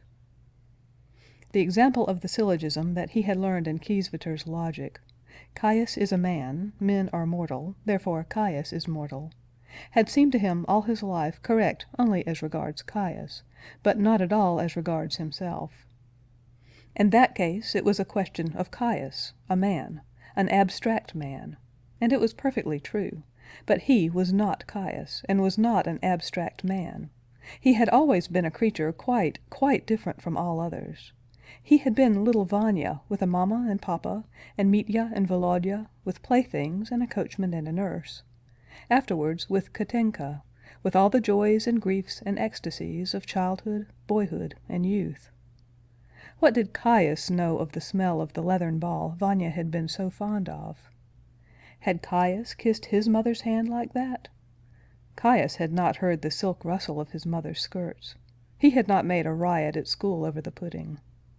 Had Caius been in love like that? Could Caius preside over the sittings of the court? And Caius certainly was mortal, and it was right for him to die. But for me, little Vanya, Ivan Ilyich, with all my feelings and ideas, for me it's a different matter. And it cannot be that I ought to die. That would be too awful. That was his feeling.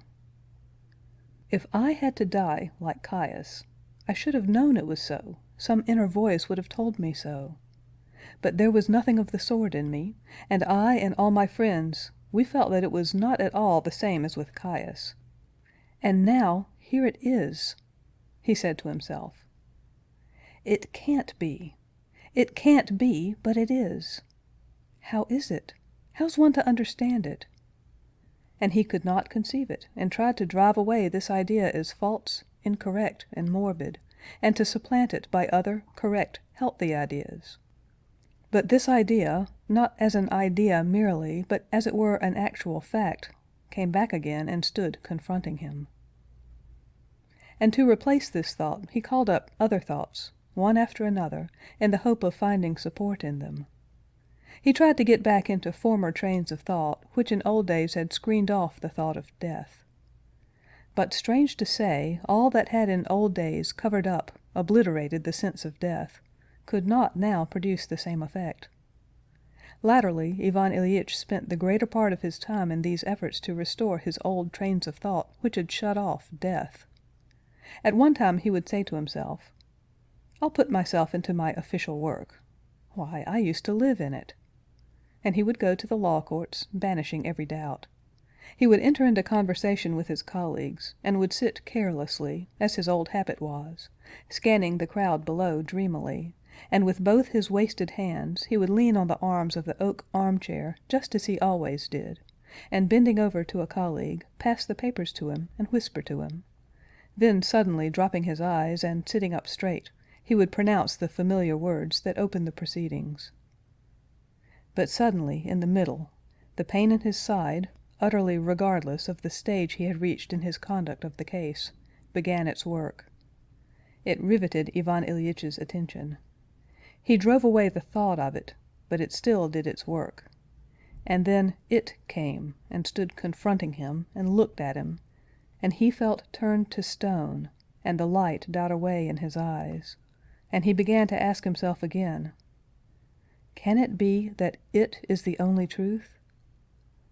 And his colleagues and his subordinates saw with surprise and distress that he, the brilliant, subtle judge, was losing the thread of his speech, was making blunders.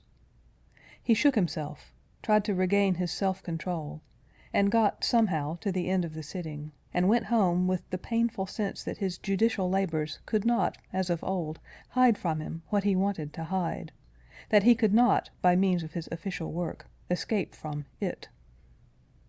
And the worst of it was that it drew him to itself, not for him to do anything in particular, but simply for him to look at it straight in the face, to look at it, and, doing nothing, suffer unspeakably.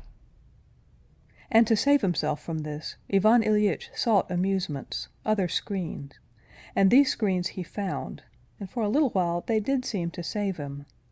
but soon again they were not so much broken down as let the light through, as though it pierced through everything, and there was nothing that could shut it off. Sometimes during those days he would go into the drawing-room he had furnished, that drawing-room where he had fallen, for which, how bitterly ludicrous it was for him to think of it, for the decoration of which he had sacrificed his life, for he knew that it was that bruise that had started his illness. He went in and saw that the polished table had been scratched by something.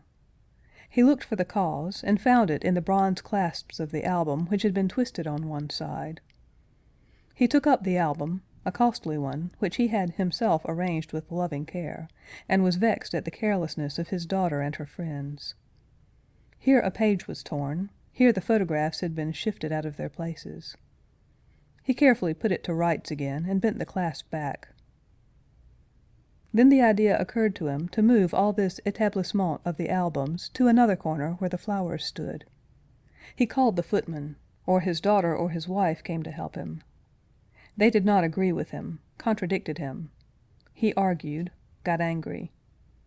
But all that was very well, since he did not think of it. It was not in sight.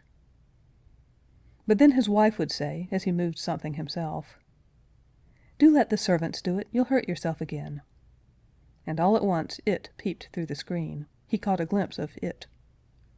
He caught a glimpse of it, but still he hoped it would hide itself. Involuntarily, though, he kept watch on his side. There it is just the same still, aching still.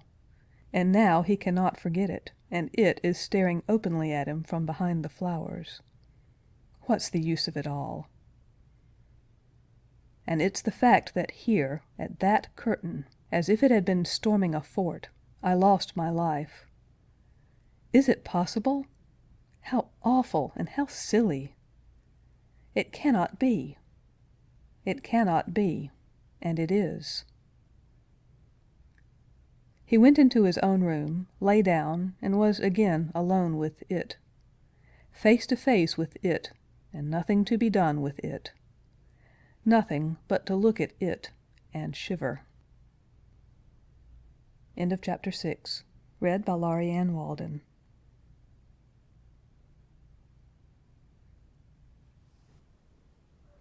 How it came to pass during the 3rd month of Ivan Ilyitch's illness, it would be impossible to say, for it happened little by little, imperceptibly.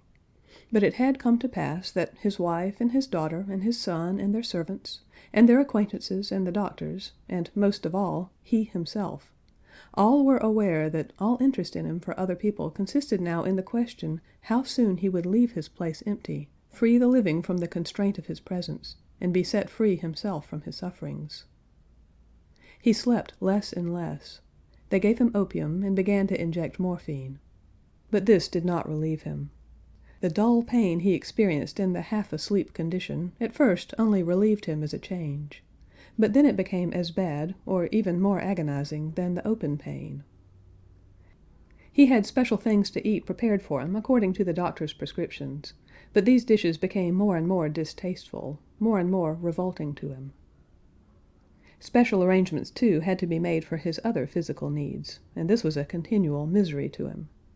Misery from the uncleanliness, the unseemliness, and the stench, from the feeling of another person having to assist in it. But just from this most unpleasant side of his illness there came comfort to Ivan Ilyich. There always came into his room on these occasions to clear up for him the peasant who waited at table, Gerasim. Gerasim was a clean, fresh, young peasant who had grown stout and hearty on the good fare in town, always cheerful and bright. At first the sight of this lad, always cleanly dressed in the Russian style, engaged in this revolting task, embarrassed Ivan Ilyich. One day, getting up from the night-stool, too weak to replace his clothes, he dropped onto a soft low chair and looked with horror at his bare, powerless thighs, with the muscles so sharply standing out on them. Then there came in with light, strong steps Gerasim in his thick boots, diffusing a pleasant smell of tar from his boots, and bringing in the freshness of the winter air. Wearing a clean hempen apron and a clean cotton shirt, with his sleeves tucked up on his strong, bare young arms, without looking at Ivan Ilyich, obviously trying to check the radiant happiness in his face so as not to hurt the sick man, he went up to the night-stool. "Gerasim," said Ivan Ilyich faintly. Gerasim started, clearly afraid that he had done something amiss, and with a rapid movement turned towards the sick man his fresh, good-natured, simple young face, just beginning to be downy with the first growth of beard. "Yes, your honor?" "I'm afraid this is very disagreeable for you. You must excuse me. I can't help it." "Why, upon my word, sir," and Gerasim's eyes beamed, and he showed his white young teeth in a smile. "What's a little trouble? It's a case of illness with you, sir." And with his deft, strong arms he performed his habitual task, and went out, stepping lightly. And 5 minutes later, treading just as lightly, he came back. Ivan Ilyich was still sitting in the same way in the armchair.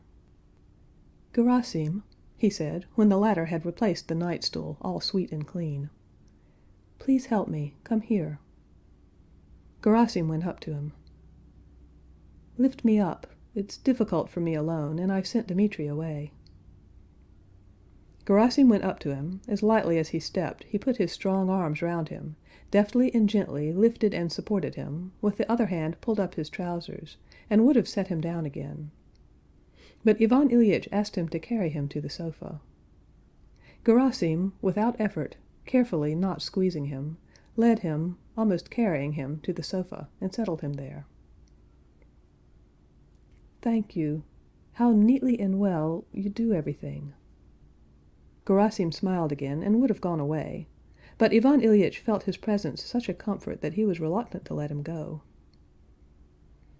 "Oh, move that chair near me, please. No, that one, under my legs.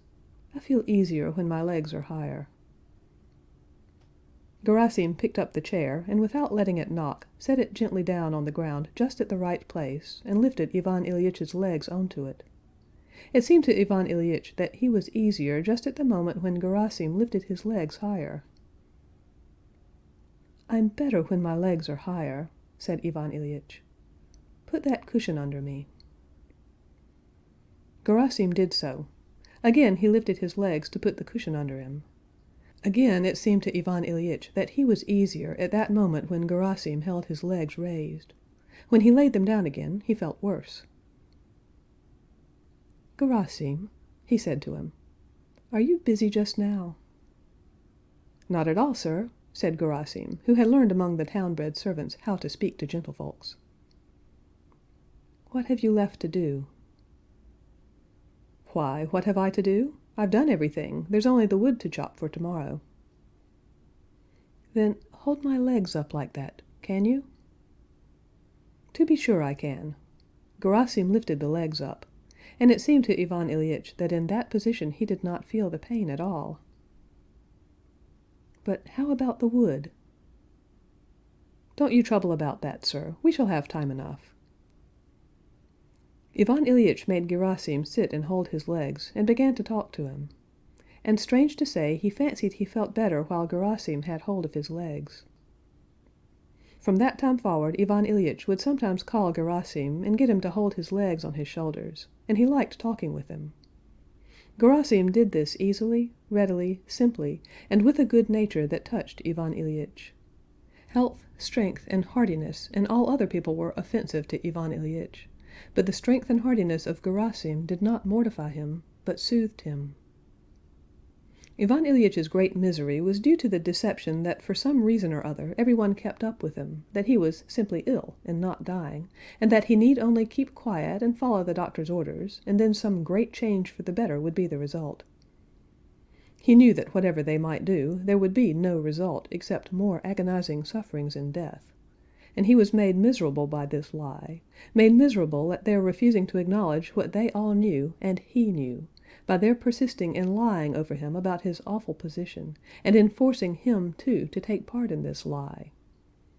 Lying, lying, this lying carried on over him on the eve of his death, and destined to bring that terrible, solemn act of his death down to the level of all their visits, curtains, sturgeons for dinner, was a horrible agony for Ivan Ilyich. And, strange to say, many times when they had been going through the regular performance over him, he had been within a hair's breadth of screaming at them, "Cease your lying! You know and I know that I'm dying. so do at least give over lying." But he had never had the spirit to do this. The terrible, awful act of his dying was, he saw, by all those about him, brought down to the level of a casual, unpleasant, and to some extent indecorous incident, somewhat as they would behave with a person who should enter a drawing-room smelling unpleasant. It was brought down to this level by that very decorum to which he had been enslaved all his life. He saw that no one felt for him, because no one would even grasp his position. Gerasim was the only person who recognized the position and felt sorry for him, and that was why Ivan Ilyich was only at ease with Gerasim. He felt comforted when Gerasim sometimes supported his legs for whole nights at a stretch and would not go away to bed, saying, "Don't you worry yourself, Ivan Ilyich, I'll get sleep enough yet." Or when suddenly dropping into the familiar peasant forms of speech, he added, "If thou weren't sick, but as 'tis, 'twould be strange if I didn't wait on thee." Gerasim alone did not lie. Everything showed clearly that he alone understood what it meant and saw no necessity to disguise it, and simply felt sorry for his sick, wasting master. He even said this once straight out when Ivan Ilyich was sending him away. "We shall all die, so what's a little trouble?" he said, meaning by this to express that he did not complain of the trouble just because he was taking this trouble for a dying man, and he hoped that for him too someone would be willing to take the same trouble when his time came. Apart from this deception, or in consequence of it, what made the greatest misery for Ivan Ilyich was that no one felt for him as he would have liked them to feel for him. At certain moments, after prolonged suffering, Ivan Ilyich, ashamed as he would have been to own it, longed more than anything for someone to feel sorry for him, as for a sick child. He longed to be petted, kissed, and wept over, as children are petted and comforted. He knew that he was an important member of the law courts, that he had a beard turning gray, and that therefore it was impossible. But still, he longed for it. And in his relations with Gerasim there was something approaching to that. And that was why being with Gerasim was a comfort to him. Ivan Ilyich longs to weep, longs to be petted and wept over.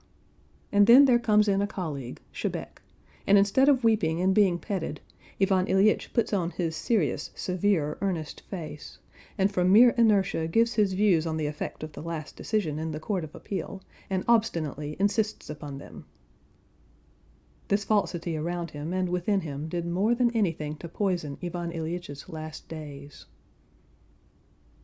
End of chapter 7, read by Laurie Ann Walden.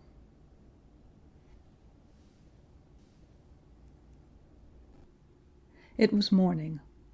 All that made it morning for Ivan Ilyich was that Gerasim had gone away and Pyotr the footman had come in. He had put out the candles, opened one of the curtains, and begun surreptitiously setting the room to rights. Whether it were morning or evening, Friday or Sunday, it all made no difference. It was always just the same thing. Gnawing, agonizing pain never ceasing for an instant. The hopeless sense of life always ebbing away, but still not yet gone. Always swooping down on him that fearful, hated death, which was the only reality, and always the same falsity. What were days, or weeks, or hours of the day to him? "Will you have tea, sir?" He wants things done in their regular order. In the morning the family should have tea, he thought, and only said, "No." "Would you care to move on to the sofa?" He wants to make the room tidy, and I'm in his way. I'm uncleanness, disorder, he thought, and only said, "No, leave me alone." The servant still moved busily about his work. Ivan Ilyich stretched out his hand. Pyotr went up to offer his services. "What can I get you?" "My watch." Pyotr got out the watch, which lay just under his hand, and gave it him. 8:30. Are they up?"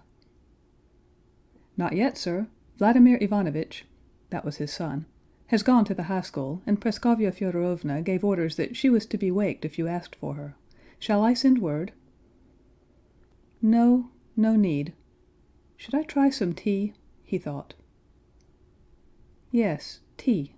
Bring it." Pyotr was on his way out. Ivan Ilyich felt frightened of being left alone. How keep him? Oh, the medicine! "Pyotr, give me my medicine." "Oh, well, maybe medicine may still be some good." He took the spoon, drank it. "No, it does no good. It's all rubbish, deception," he decided, as soon as he tasted the familiar, mawkish, hopeless taste. "No, I can't believe it now. But the pain, why this pain, if it would only cease for a minute?" And he groaned. Pyotr turned round. "No, go on. Bring the tea." Pyotr went away. Ivan Ilyich, left alone, moaned, not so much from the pain, awful as it was, as from misery. Always the same thing again and again, all these endless days and nights. If it would only be quicker. Quicker to what? Death, darkness. No, no, anything better than death. When Pyotr came in with the tea on a tray, Ivan Ilyich stared for some time absent-mindedly at him, not grasping who he was and what he wanted. Pyotr was disconcerted by this stare. And when he showed he was disconcerted, Ivan Ilyich came to himself. "Oh yes," he said. "Tea. Good. Set it down. Only help me to wash and put on a clean shirt." And Ivan Ilyich began his washing. He washed his hands slowly, and then his face, cleaned his teeth, combed his hair, and looked in the looking-glass. He felt frightened at what he saw, especially at the way his hair clung limply to his pale forehead. When his shirt was being changed, he knew he would be still more terrified if he glanced at his body, and he avoided looking at himself. But at last it was all over. He put on his dressing gown, covered himself with a rug, and sat in the armchair to drink his tea. For one moment he felt refreshed. But as soon as he began to drink the tea, again there was the same taste, the same pain. He forced himself to finish it, and lay down, stretching out his legs. He lay down and dismissed Pyotr. Always the same. A gleam of hope flashes for a moment, and then again the sea of despair roars about him again, and always pain, always pain, always heartache, and always the same thing. Alone it is awfully dreary. He longs to call someone, but he knows beforehand that with others present it will be worse. Morphine again, only to forget again. I'll tell him, the doctor, that he must think of something else. It can't go on. It can't go on like this. 1 hour, 2 hours pass like this. Then there is a ring at the front door. The doctor, perhaps. Yes, it is the doctor, fresh, hearty, fat, and cheerful, wearing that expression that seems to say, "You there are in a panic about something, but we'll soon set things right for you." The doctor is aware that this expression is hardly fitting here, but he has put it on once and for all, and can't take it off, like a man who has put on a frock coat to pay a round of calls. In a hearty, reassuring manner the doctor rubs his hands. "I'm cold. It's a sharp frost. Just let me warm myself," he says with an expression, as though it's only a matter of waiting a little till he's warm, and as soon as he's warm he'll set everything to rights. "Well now, how are you?" Ivan Ilyich feels that the doctor would like to say, "How's the little trouble?" but that he feels that he can't talk like that, and says, "How did you pass the night?" Ivan Ilyich looks at the doctor with an expression that asks, "Is it possible you're never ashamed of lying?" But the doctor does not care to understand this look. And Ivan Ilyich says, "It's always just as awful. The pain never leaves me, never ceases. If only there were something." "Ah, you're all like that. All sick people say that." "Come now, I do believe I'm thawed. Even Praskovya Fyodorovna, who's so particular, could find no fault with my temperature. Well, now I can say good morning." And the doctor shakes hands. And dropping his former levity, the doctor, with a serious face, proceeds to examine the patient, feeling his pulse, to take his temperature, and then the tappings and soundings begin. Ivan Ilyich knows positively and indubitably that it's all nonsense and empty deception, but when the doctor, kneeling down, stretches over him, putting his ear first higher, then lower, and goes through various gymnastic evolutions over him with a serious face.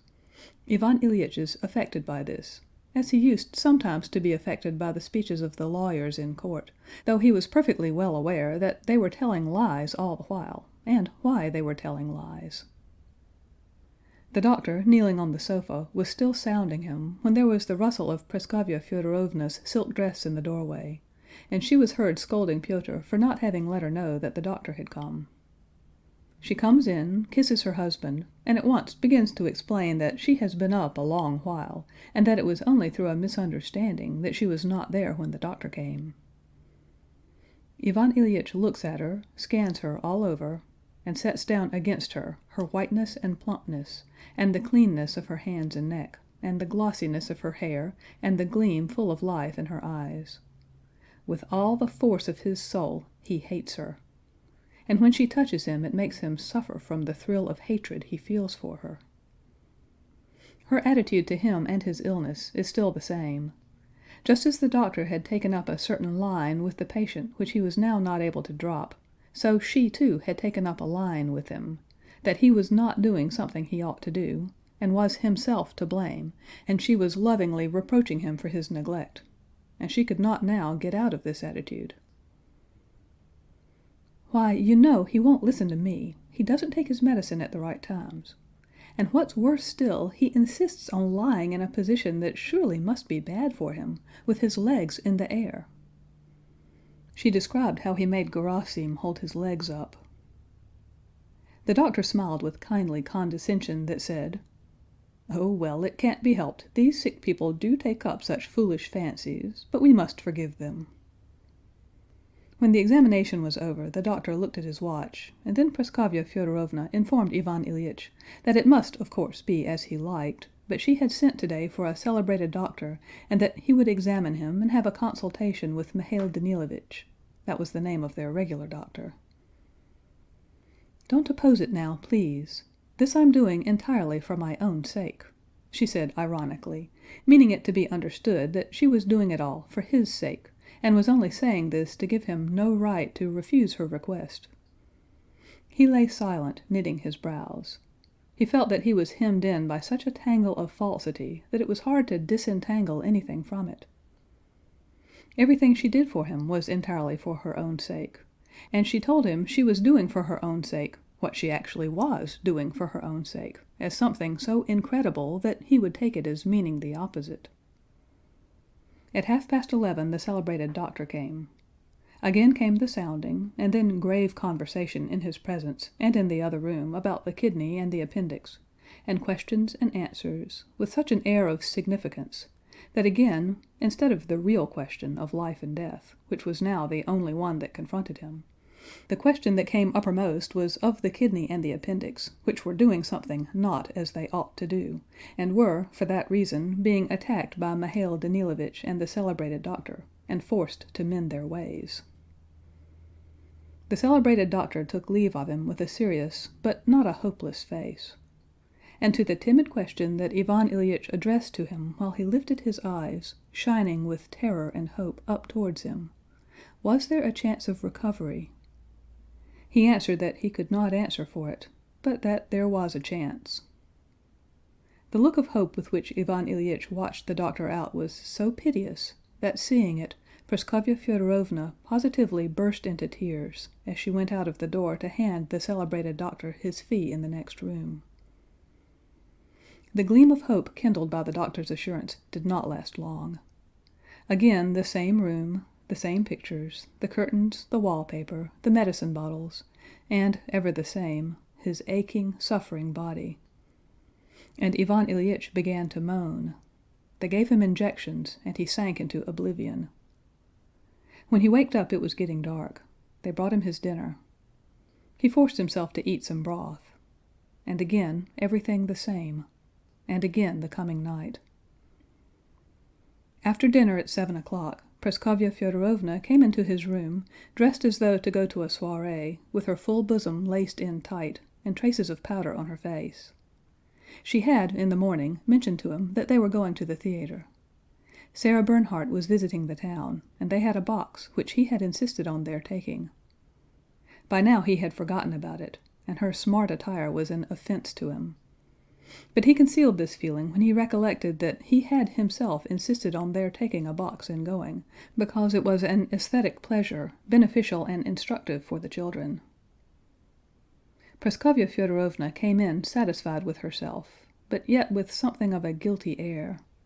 She sat down, asked how he was, as he saw, simply for the sake of asking, and not for the sake of learning anything, knowing indeed that there was nothing to learn, and began telling him how absolutely necessary it was, how she would not have gone for anything, but the box had been taken, and Ellen, their daughter, and Petrushev, the examining lawyer, the daughter's suitor, were going, and that it was out of the question to let them go alone.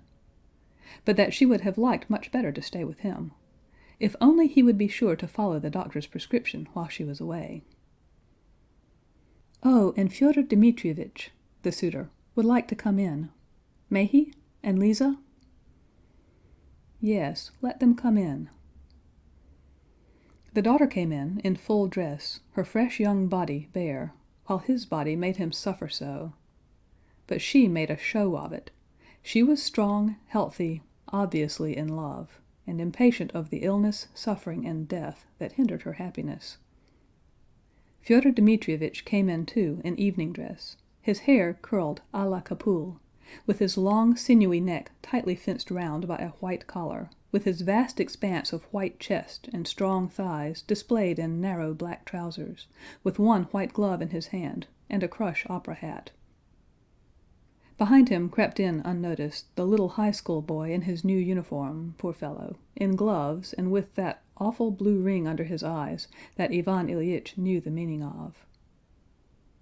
He always felt sorry for his son. And pitiable indeed was his scared face of sympathetic suffering.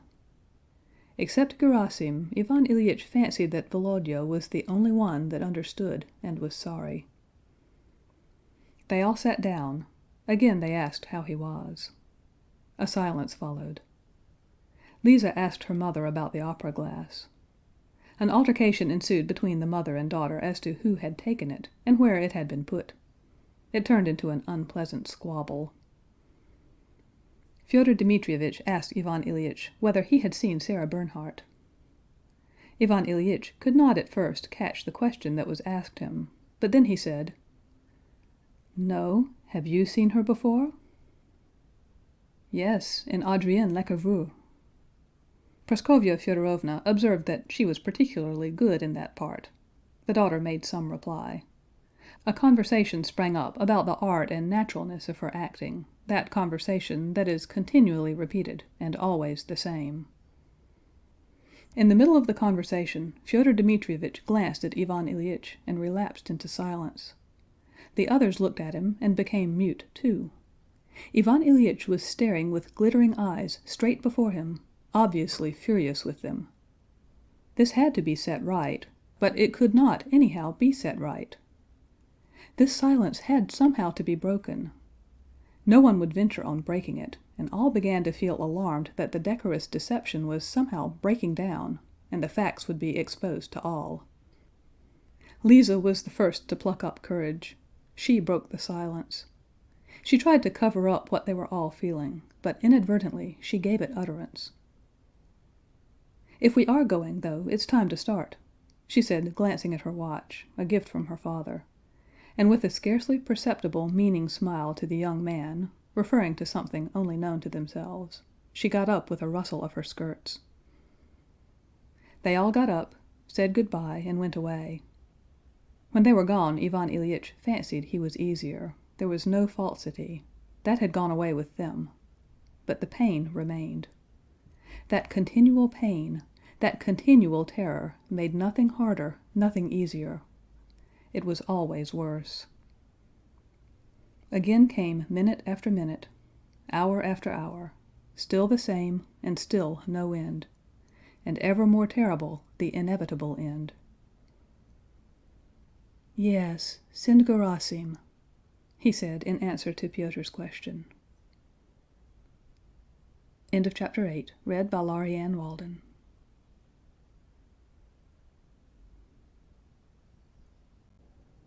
Late at night his wife came back. She came in on tiptoe, but he heard her, opened his eyes, and made haste to close them again. She wanted to send away Gerasim and sit up with him herself instead. He opened his eyes and said, "No, go away." "Are you in great pain?" "Always the same." "Take some opium." He agreed and drank it. She went away. Till 3 o'clock he slept a miserable sleep. It seemed to him that he and his pain were being thrust somewhere into a narrow, deep, black sack, and they kept pushing him further and further in, and still could not thrust him to the bottom. And this operation was awful to him, and was accompanied with agony. And he was afraid, and yet wanted to fall into it, and struggled, and yet tried to get into it. And all of a sudden he slipped and fell, and woke up. Gerasim, still the same, is sitting at the foot of the bed, half dozing peacefully, patient. And he is lying with his wasted legs clad in stockings, raised on Gerasim's shoulders, the same candle burning in the alcove, and the same interminable pain. "Go away, Gerasim," he whispered.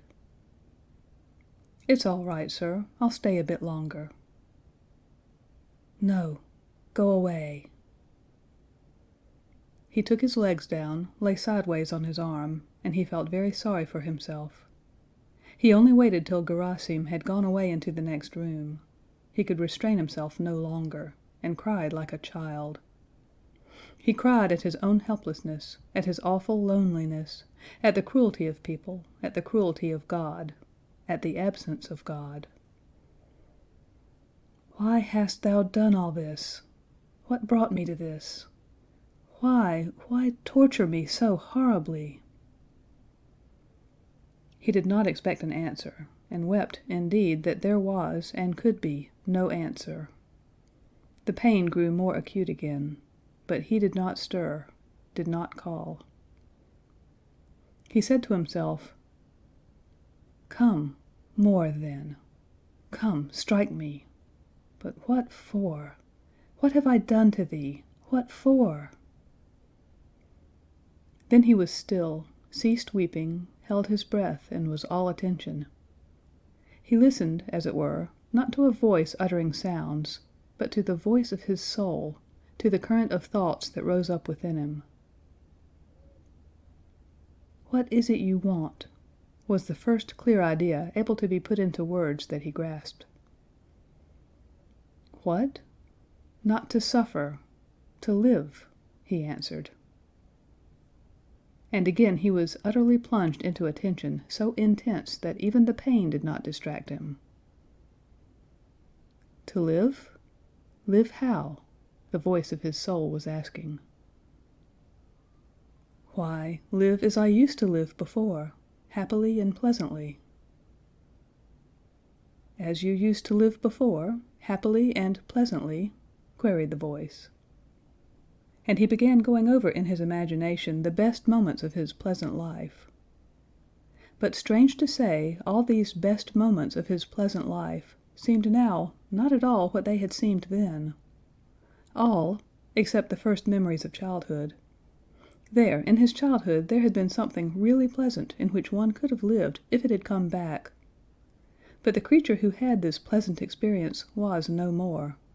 It was like a memory of someone else. As soon as he reached the beginning of what had resulted in him as he was now, Ivan Ilyich, all that had seemed joys to him then now melted away before his eyes and were transformed into something trivial and often disgusting. And the further he went from childhood, the nearer to the actual present, the more worthless and uncertain were the joys.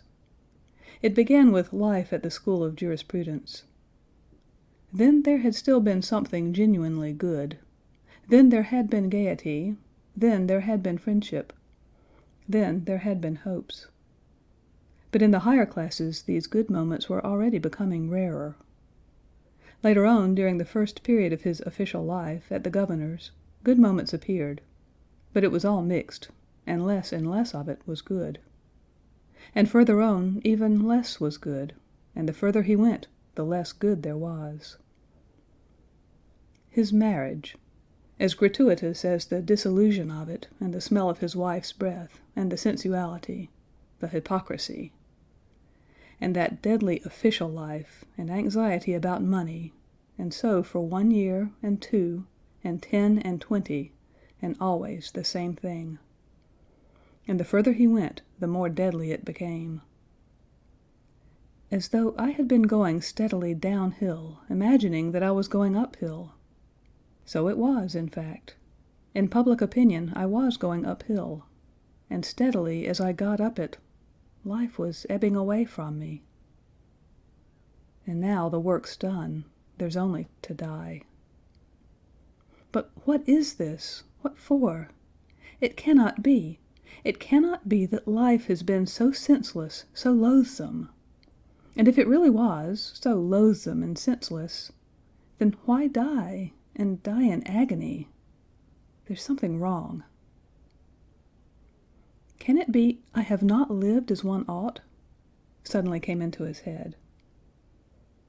But how not so, when I've done everything as it should be done? He said, and at once dismissed this only solution of all the enigma of life and death as something utterly out of the question. What do you want now? To live? Live how? Live as you live at the courts when the usher booms out, "The judge is coming." The judge is coming, the judge is coming, he repeated to himself. Here he is, the judge. But I'm not to blame, he shrieked in fury. What's it for? And he left off crying, and turning with his face to the wall, fell to pondering always on the same question. What for? Why all this horror? But however much he pondered, he could not find an answer. And whenever the idea struck him, as it often did, that it all came of his never having lived as he ought, he thought of all the correctness of his life, and dismissed this strange idea. End of Chapter 9, read by Laurie Ann Walden.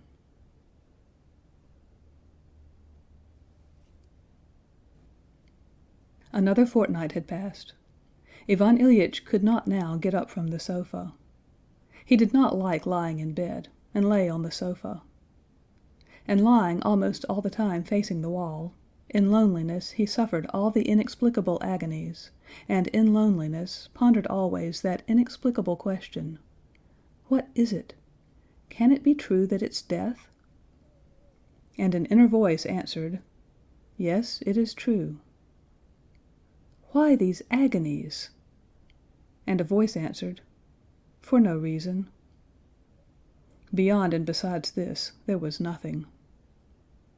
From the very beginning of his illness, ever since Ivan Ilyich first went to the doctor's, his life had been split up into two contradictory moods, which were continually alternating.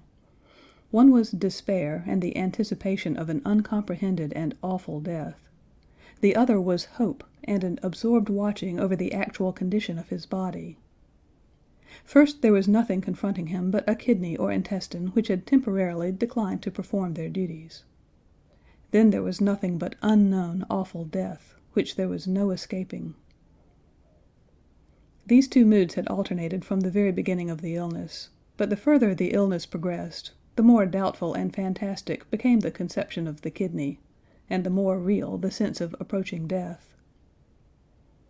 He had but to reflect on what he had been 3 months before, and what he was now, to reflect how steadily he had been going downhill, for every possibility of hope to be shattered. Of late, in the loneliness in which he found himself, lying with his face to the back of the sofa, a loneliness in the middle of a populous town and of his numerous acquaintances and his family, a loneliness than which none more complete could be found anywhere, not at the bottom of the sea, not deep down in the earth. Of late, in this fearful loneliness, Ivan Ilyich had lived only in imagination in the past. One by one the pictures of his past rose up before him. It always began from what was nearest in time and went back to the most remote, to childhood, and rested there. If Ivan Ilyich thought of the stewed prunes that had been offered him for dinner that day, His mind went back to the damp, wrinkled French plum of his childhood, of its peculiar taste and the flow of saliva when the stone was sucked. And along with this memory of a taste, there rose up a whole series of memories of that period: his nurse, his brother, his playthings. "I mustn't, it's too painful," Ivan Ilyich said to himself, and he brought himself back to the present. The button on the back of the sofa, and the creases in the morocco. Morocco's dear, and doesn't wear well. There was a quarrel over it. But the morocco was different. And different, too, the quarrel when we tore father's portfolio and were punished, and mamma brought us the tarts. And again his mind rested on his childhood. And again it was painful, and he tried to drive it away and think of something else. And again at that point, together with that chain of associations, quite another chain of memories came into his heart, of how his illness had grown up and become more acute. It was the same there. The further back, the more life there had been. There had been both more that was good in life and more of life itself. And the two began to melt into one. Just as the pain goes on getting worse and worse, so has my whole life gone on getting worse and worse, he thought. One light spot was there at the back, at the beginning of life, and then it kept getting blacker and blacker, and going faster and faster. In inverse ratio to the square of the distance from death, thought Ivan Ilyich. And the image of a stone falling downwards with increasing velocity sank into his soul. Life, a series of increasing sufferings, falls more and more swiftly to the end, the most fearful sufferings. I am falling. He shuddered, shifted himself, would have resisted, but he knew beforehand that he could not resist. And again, with eyes weary with gazing at it, but unable not to gaze at what was before him, he stared at the back of the sofa and waited, waited expecting that fearful fall and shock and dissolution. Resistance is impossible, he said to himself. But if one could at least comprehend what it's for! Even that's impossible. It could be explained if one were to say that I hadn't lived as I ought. But that can't be alleged, he said to himself, thinking of all the regularity, correctness, and propriety of his life. That really can't be admitted, he said to himself, his lips smiling ironically, as though someone could see his smile and be deceived by it. No explanation. Agony, death. What for? End of chapter 10, read by Laurianne Walden.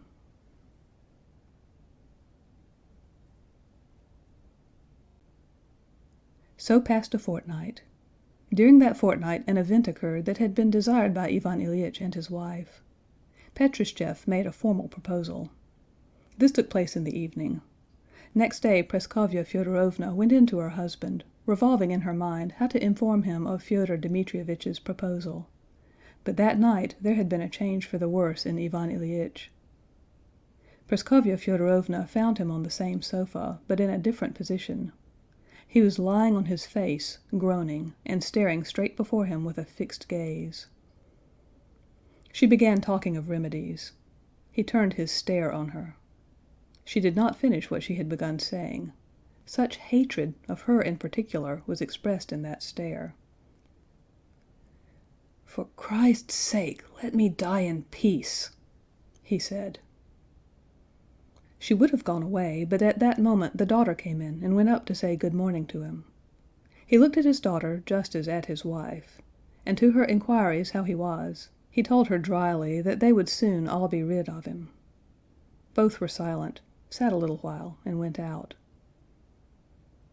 "How are we to blame?" said Lise to her mother. "As though we had done it.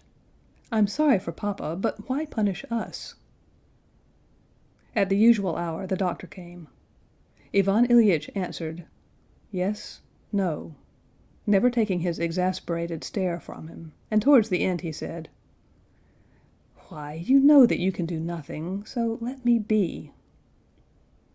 "We can relieve your suffering," said the doctor. Even that you can't do. Let me be." The doctor went into the drawing room and told Praskovya Fyodorovna that it was very serious, and that the only resource left them was opium to relieve his sufferings, which must be terrible.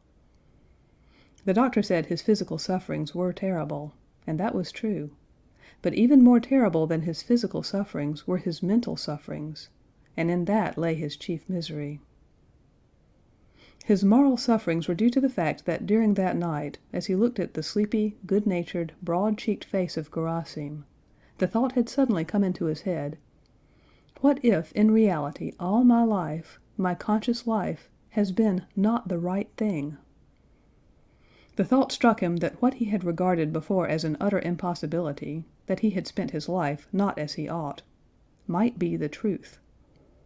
It struck him that those scarcely detected impulses of struggle within him against what was considered good by persons of higher position, scarcely detected impulses which he had dismissed, that they might be the real thing, and everything else might be not the right thing.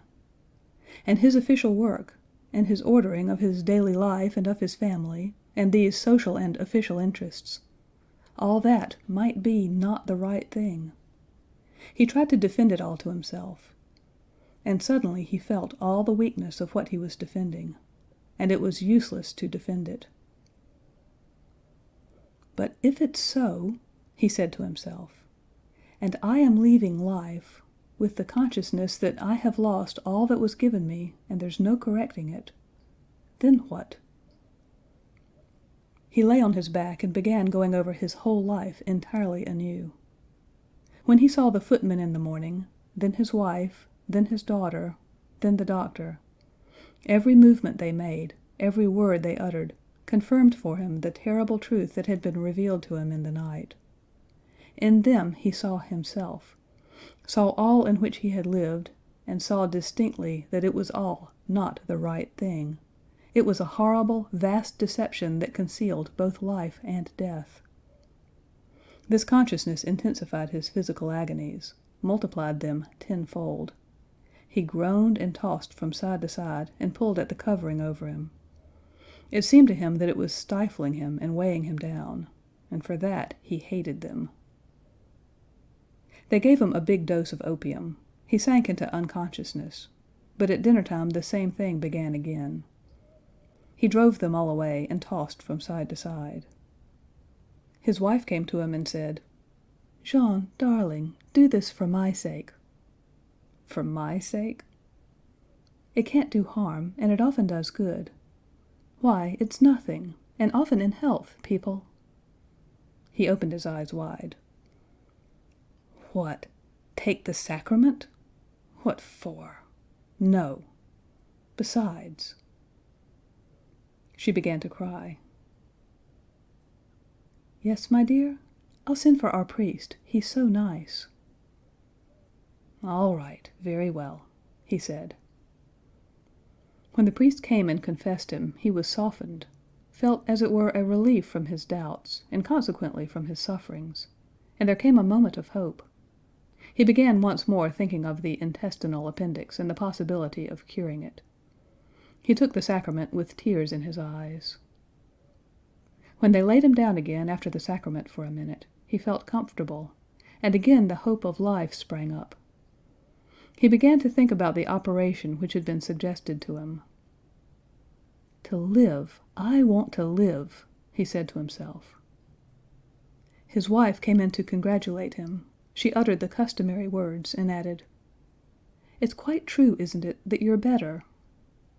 Without looking at her, he said, "Yes."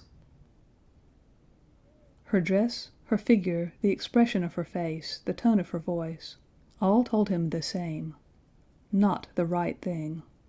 All that in which you lived and are living is lying, deceit, hiding life and death away from you. And as soon as he had formed that thought, hatred sprang up in him, and with that hatred agonizing physical sufferings, and with these sufferings the sense of inevitable, approaching ruin. Something new was happening. There were screwing and shooting pains, and a tightness in his breathing. The expression of his face as he uttered that "yes" was terrible. After uttering that yes, looking her straight in the face, he turned onto his face, with a rapidity extraordinary in his weakness, and shrieked, "Go away! Go away! Let me be!" End of chapter 11, read by Laurie Ann Walden.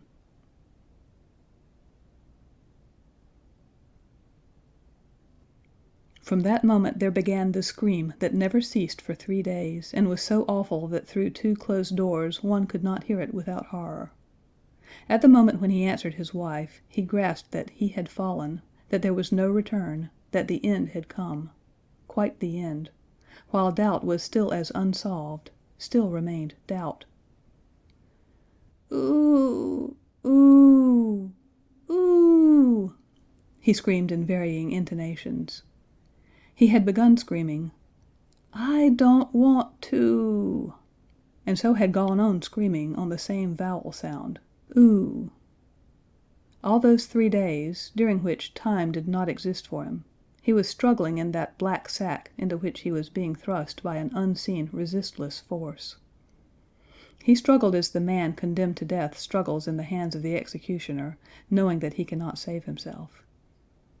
And every moment he felt that in spite of all his efforts to struggle against it, he was getting nearer and nearer to what terrified him. He felt that his agony was due both to his being thrust into this black hole, and still more to his not being able to get right into it. What hindered him from getting into it was the claim that his life had been good. That justification of his life held him fast and would not let him get forward, and it caused him more agony than all.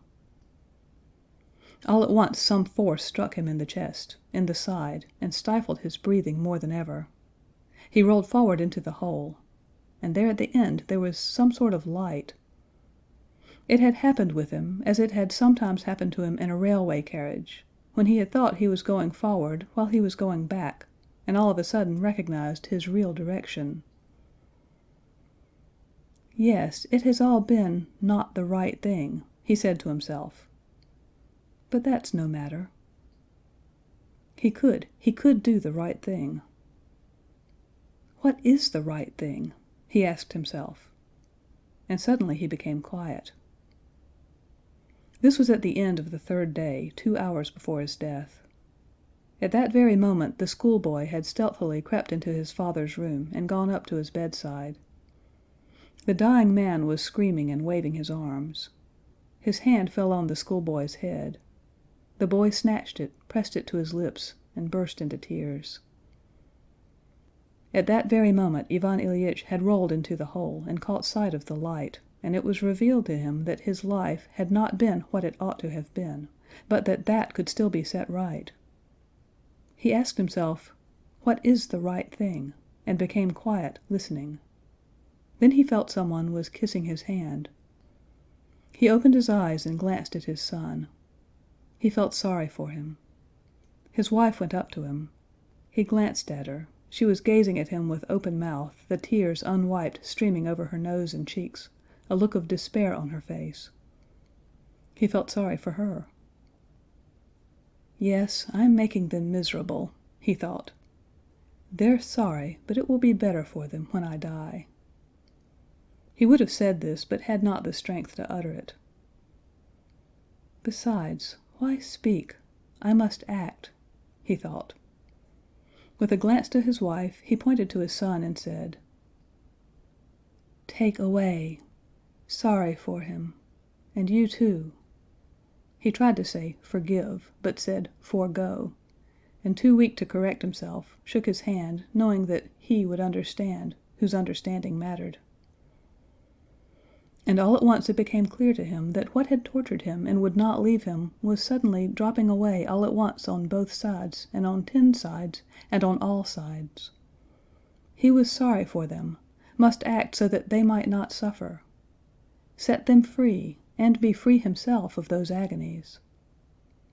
How right and how simple, he thought. And the pain? He asked himself. Where's it gone? Eh? Where are you, pain? He began to watch for it. Yes, here it is. Well, what of it? Let the pain be. And death, where is it? He looked for his old accustomed terror of death, and did not find it. Where is it? What death? There was no terror, because death was not either. In the place of death there was light. So this is it! He suddenly exclaimed aloud. What joy! To him all this passed in a single instant, and the meaning of that instant suffered no change after. For those present his agony lasted another 2 hours. There was a rattle in his throat, a twitching in his wasted body. Then the rattle and the gasping came at longer and longer intervals. "It is over," someone said over him. He caught those words and repeated them in his soul. "Death is over," he said to himself. "It's no more." He drew in a breath, stopped midway in the breath, stretched, and died. March 25, 1886. End of Chapter 12. This concludes The Death of Ivan Ilyich by Leo Tolstoy, translated by Constance Garnett. Read by Laurie Ann Walden.